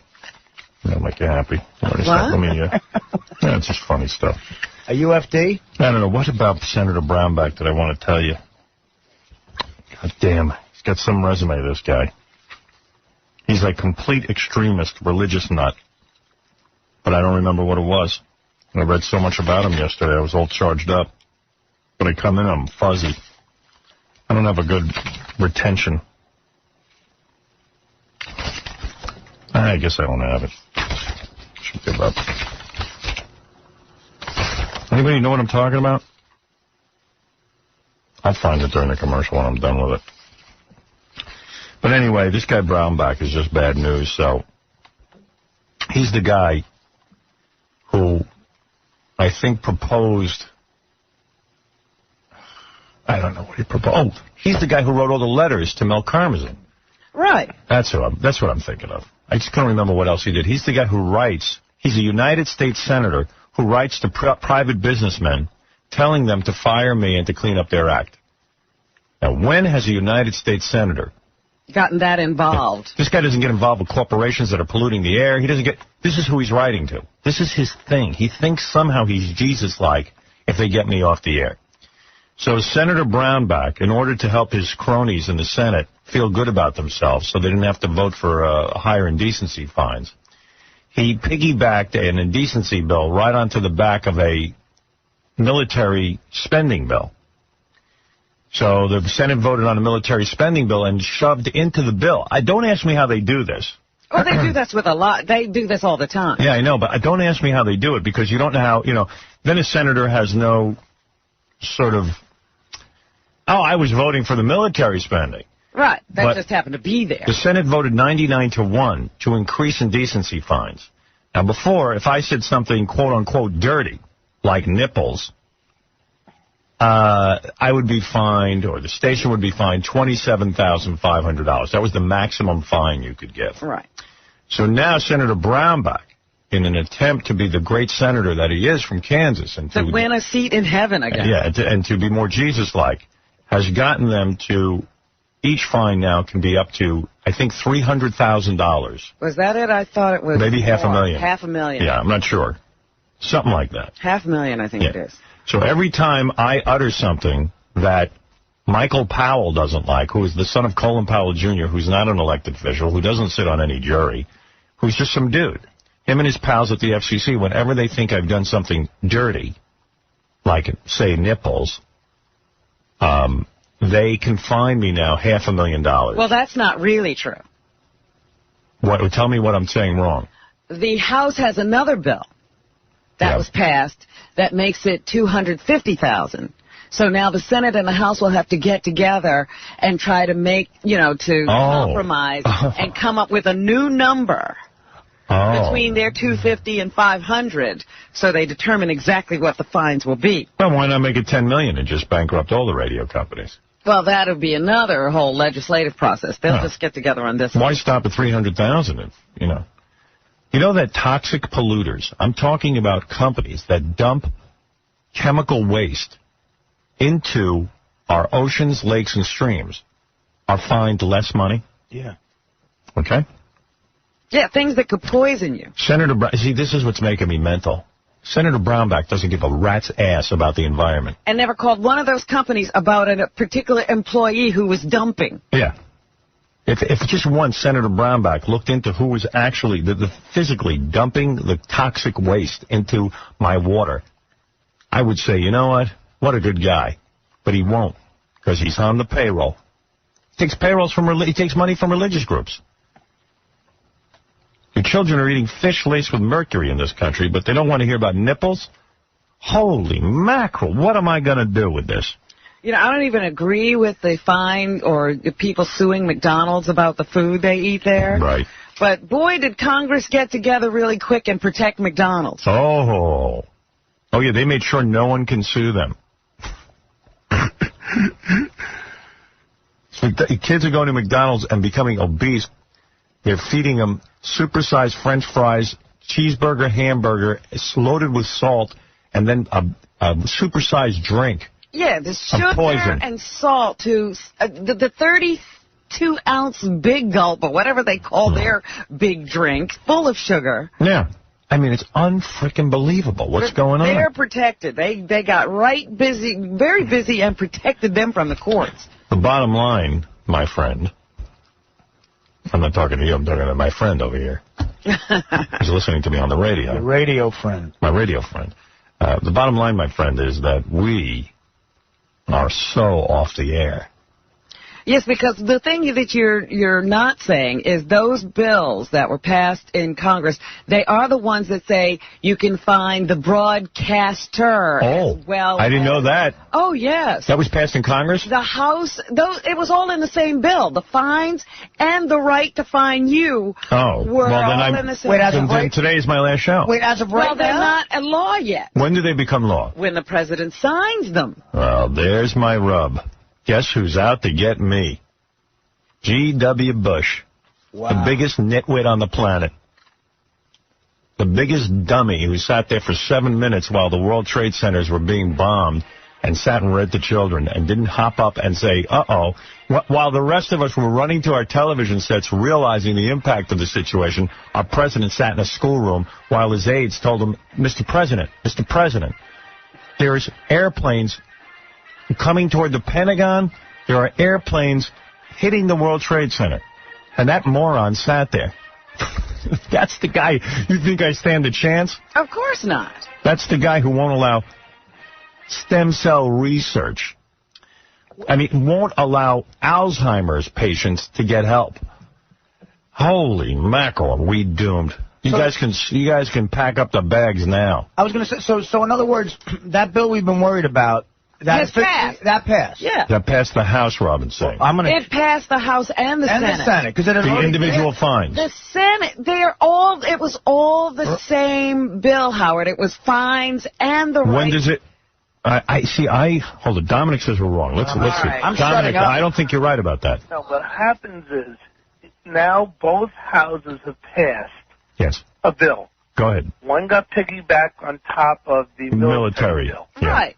Now it goes to compromise committee. Right, I said all that. Right, that you're correct. But what I read yesterday, maybe I'm wrong, was that in addition to the personal liability of the just as bad the person on the radio, the talent, I read that the station could be fined up to $3 million per day. Yeah, that's right. All the same bill. As a matter of fact, that's right. But that's what Robin's saying, that the personal liability of the broadcaster now, in other words, I could be wiped out in an hour financially for doing this show. You could. And here's the rub. Yesterday in New York, the ratings came out, for the month. We, not only are we number one, of course, but number one far and away over every radio show. Even the Spanish guys who have no competition because they do my show in Spanish. Those idiots. So, who, by the way, are cursing up a storm as we speak. I wish I knew the Spanish word for idiot. No fines, because the FCC doesn't care about, what the filthy Spanish people. Only what the white man listens to. So, dude, what are we doing here? And when I say filthy Spanish, understand the sarcasm in it, I hope. Right. Yeah, we're talking about somebody else's point of view. Right. So, anyway, let me say this. I don't know. Dominic, do you know how long it takes before these compromise committees turn this into the law? It could take a day. It could take weeks. But, yesterday... Not one person voted against it. I wonder who the one person was. Yeah, I want to know. I was going to look into, I said, I need to know how the New York senators voted. Well, let me just say one more point. Yesterday on the news, they had the banners going by. They said 4 soldiers killed. Al-Qaeda says we'll kill 30 more. People in South Korea are rioting not to send troops. Fines raised for radio personalities. That was in the middle of all of the tragedy. Right. That's how we're fixing all that. I thought I was in a surreal moment. I know. There's some guy named John 𝗏, who's a Democrat from Louisiana who voted against it. That's the only guy, right? And he's not up for re-election. Right. That's why. But thank him for his vote anyway. Thanks, John. Yeah. John 𝗏. And maybe he hasn't voted because he didn't think it's big enough. Hey, Tom, so... do you guys have any inside information, being in the radio business? No, I mean, everything that's been described is accurate. I know it has to now be reconciled between the two houses. Well, you want my resignation now, or you want to wait till the day of resignation at all? Well, you're having it. You're getting it. Resignation is the day of the president signing it. The day the president signs it, you can expect me not to show up for work the next day. And I'm not. I mean, I'm just not. Usually there's a date that they actually go into effect. That would be your last day. Actually, what am I, crazy? I'm not going to resign. I'll just come in and play music. Give me the playlist on that day. I'm not opening my mouth except to back announce records. That's a good idea. You can hit post, right? Oh, you think I'm joking? Dude, deal with it. You're gonna have the Howard Stern Music Morning Show. You will never hear me utter another word of whatever this is. Really. If they want to turn the clock back to the 1950s, let's only play music from the 1950s. Oh, you don't even have to bother coming in, honey. I got the show handled, unless you want to hand me the records. I'll hand you the records. Well, Howard Stern's Big Band Hour. If she wants to get paid, she'll have to be here. Yeah, I have to be. I have to hand you the records. Well, why make her go through that, though? Why can't she have a nice life? I'm an SOB. Now, well, that I agree with. In addition to the $3 million fine per day, what also can occur is the cancellation of your life. That's right. Right. That's right. So guess what? Welcome to 50s radio, as Robin just pointed out. It's taking a huge leap backwards. Cousins. How are you laughing about this, Tom? It's so stupid because it's so stupid. It's stupid, but you just lost your morning man. You lost your morning show. Well, they haven't reconciled the bills yet. When does that happen? You don't know. I don't know. As soon as it does, I am telling you, I'm just putting the whole company on notice. The Howard Stern show is over, as you know it. But, as I said before to Scott DePace and others who don't think it's George Bush, watch him sign the bill. Yeah, Scott. Have a party. Go vote for your boy.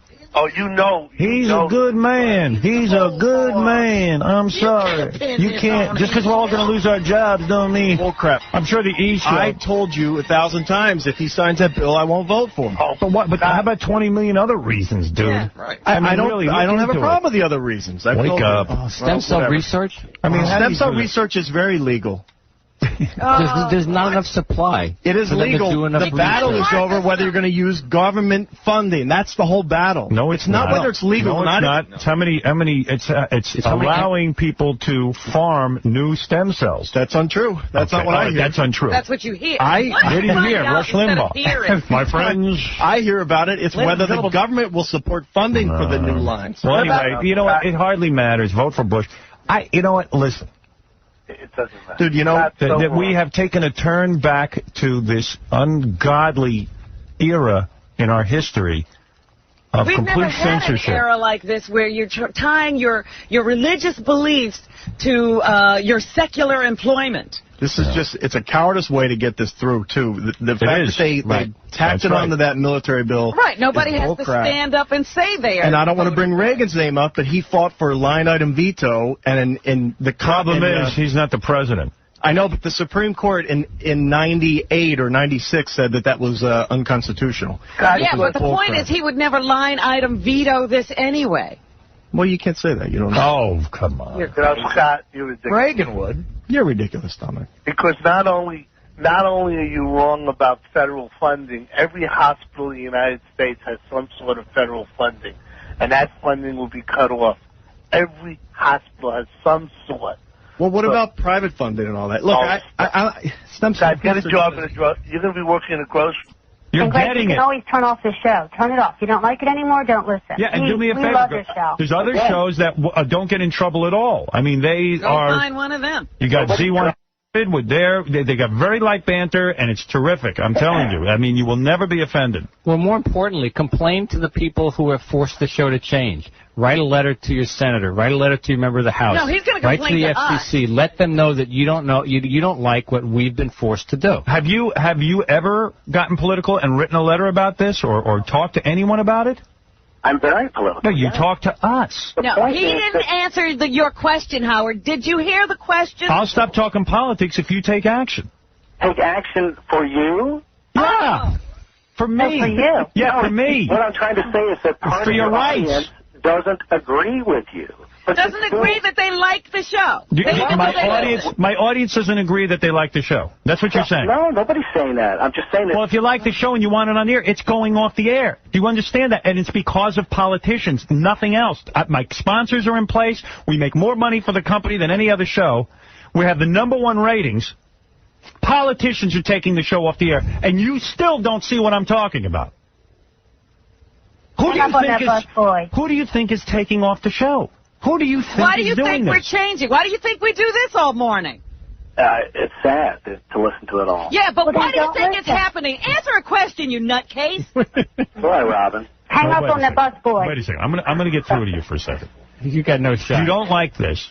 I understand it. You want the show to go back to being frivolous and No, I want you to understand. You want the half comedy. of your audience might not agree with you. My audience all agrees with me. They all agree they like the show. True, Howard. Yes, you it is. even like the show, right? You Do you agree that people who listen to the show... the show. All right. Do you agree that this audience likes this show? And 100% of the audience must like the show if they listen to it. Do you agree with that? I'm saying that you are... Stop. Answer the question. Answer the question. Stay with us. Does the audience enjoy the show? I don't know now. You don't know? No. I said, does the audience... Wait a second. Why do you listen to the show? What a blockhead. We know the show isn't the show anymore. We have to devote time to this because we're going off the air. Do you understand that? I hear you. You do? Yes, I do. Okay. So we don't necessarily like doing this. This is not my concept of the radio show, but we're in a crisis. We're going off the air because of the government's actions. A guy named Michael Powell, a guy named George W. Bush is going to sign the bill. The United States Senate has passed it, and the United States Congress. So it's political. They say you, my audience, 100% of them who like this show, can't have the show the way they like it. They are dictating policy. Do you understand that? I do. Okay. All right. That's all we needed to hear. Now, I'm going to do the news next, and there'll be plenty of dick humor, as much as I can squeeze in without Tom getting upset. And I know you got a bar mitzvah coming up, so we'll let you get back to work. Yeah, you got a job to look for, pal. You got to find another restaurant who wants to annoy people with your music. Right. Artie, be sure and tell me about Joey DeSenza, because that is what I Thank you very much. Thank you, ma'am. Thank you. I loved your interview with Nicole. It was great. Thanks. And you've won $500 cash, courtesy of Bad Santa. Oh, my God, thank you. I love you. Coming out on DVD for the first time ever. Available on DVD everywhere right now. $500 for you. Thank you. All right. David Cross is a comedian. He'll come in here and cheer you up. Love how you work that plug-in. Work the plug-in. What That's a professional. We're gonna take a break. We're gonna do the news. David Cross is gonna sit in with us, and then I will be quiet. Right after... Greg will be listening. Joey Ramone wrote, I want to be sedated. So whoever thought he really was. Hi, Gary. It's Joey. Will you pick up the phone? Will you wake that off your name there?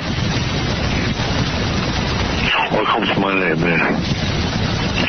I want to speak to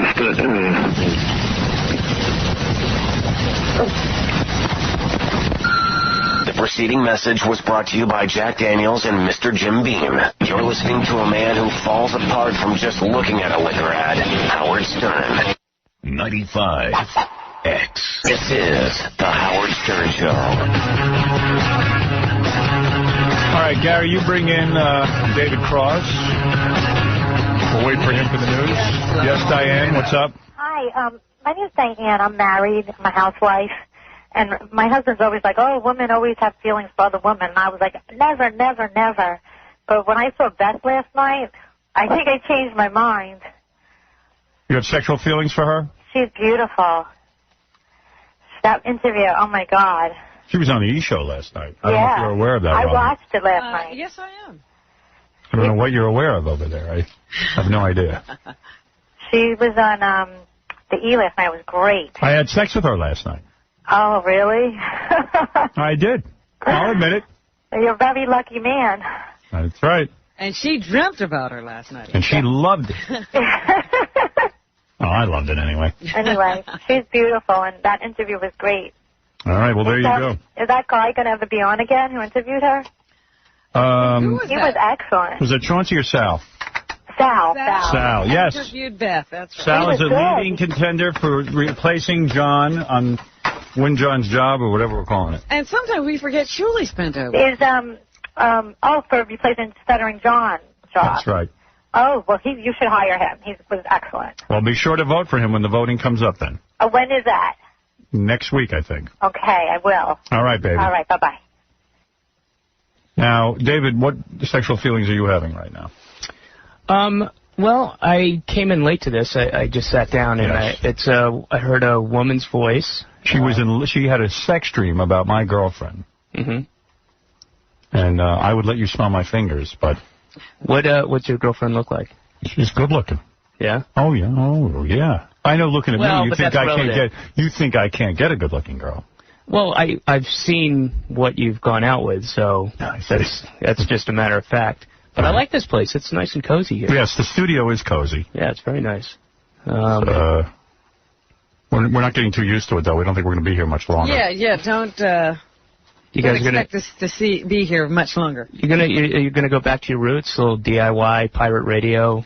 Yeah, that's my plan, actually. I'm going to get not a boat. Not a cruise ship, maybe a rocket ship. Now you can do that. Yeah, we'll go into outer space. I'll go into outer space and beam my signal down. A rocket ship. I haven't heard that phrase used since like 1968. Is that an old reference? That's what they were called. Well, it was a rocket. You know what I was thinking of doing? The other day. I was thinking of going back to college radio, like Meg does, whenever she leaves commercial radio. That's right, man. There you go, and a lot of dead air, a lot of pauses. You can do whatever you want, mispronounce stuff. Hey, you're a political comedian. Yes, sir. Where do you are you for Kerry? Yeah, I mean out of practicality. Yeah, sure. You can't be for Bush. No, absolutely not. Left you any options there. No, yeah, I'm and I'm not I don't necessarily have to be that kind of vitriolic, kind of lefty, you know, Bush is a fascist kind of guy. Just, you know, look at it in simple terms, like, you give him a chance for 4 years. I don't think he did a very good job. I think he did a bad job. And now vote the other guy in. And if give him a shot. Give him a shot. If he doesn't work, vote him out. That's what I think. That's a democracy. Lots of change. Let's keep voting them out until we get a good group. Let's keep it real, is what I always say. Let's try to vote in the guy with less friends who are the most successful criminals in American history. That's right.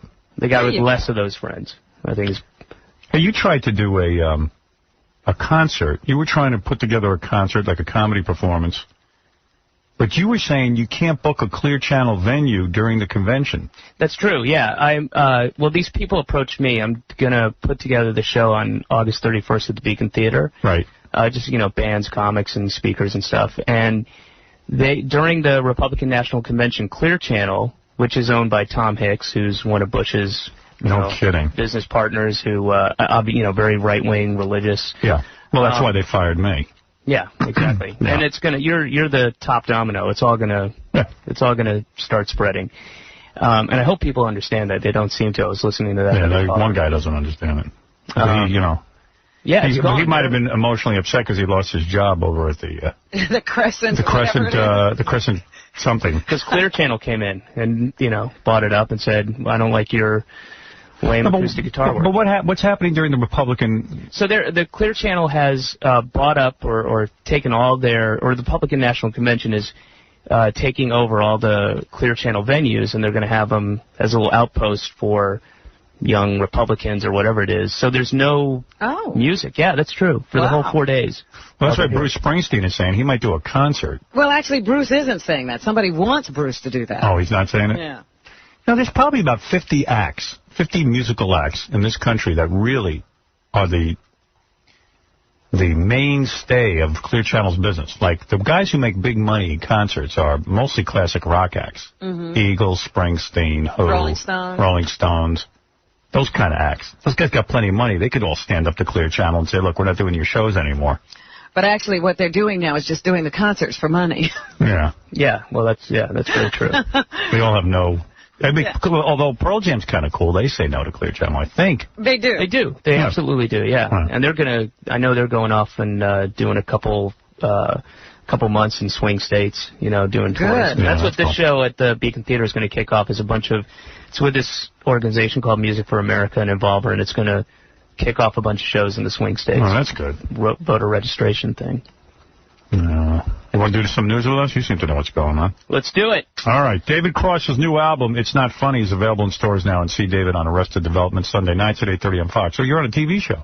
Mm-hmm. Oh, yeah. Nice. Yeah. That's good money. Oh, this guy's working. Yeah. I got lucky. That show is What's really Arrested great. Development? I don't even know. That's the Ron Howard show, right? Yeah, it's like it's a sitcom, but it's filmed like documentary style, so there's no laugh track and not in front of an audience. But it's funny. It's good. It's very quirky and weird. Yeah. Yeah. There's not a lot of good stuff on TV. That's a good show, Arrested Development? It is. You should check it out. All right, I'll check you out. All right. What do you wear on there? Tight shirts? Assless chaps, you know, kind of what I'm... You don't wear a tight shirt? No. Super tight. Okay. Well, then I'll watch it. Robin, what's in the news? Well, Joan didn't tell us yesterday that she's leaving E! She didn't tell us this. I wish she had because, look, I'm going to tell you something. Maybe I should keep my mouth shut. Okay. Joan Rivers, I won't keep my mouth shut. Who cares? Yeah. Joan Rivers is very important to E, in my opinion. Her and Melissa, whatever you might think of them, you know, they're yentas and they're annoying and all that kind of stuff. But Joan Rivers does these shows, the red carpet shows, and they're, for some reason, they're oddly compelling. I don't know why. You know, yeah. They're so obnoxious to me. They're so... To you, you're a dude. Young women love Joan Rivers and Melissa on that. I mean, that's the audience for those, you know, red carpet things. Right, because what are they talking about? How people are dressed. And if you think about it, I don't know, maybe it's the mother thing or whatever. Who knows? But it just comes off well. It's good for E. It fits their image. Joan's able to attract a lot of attention. A lot of celebrities. Gay. It's very it's showbiz. Itself is kind of gay. Showbiz and gossip is gay. So, in essence, it's gay.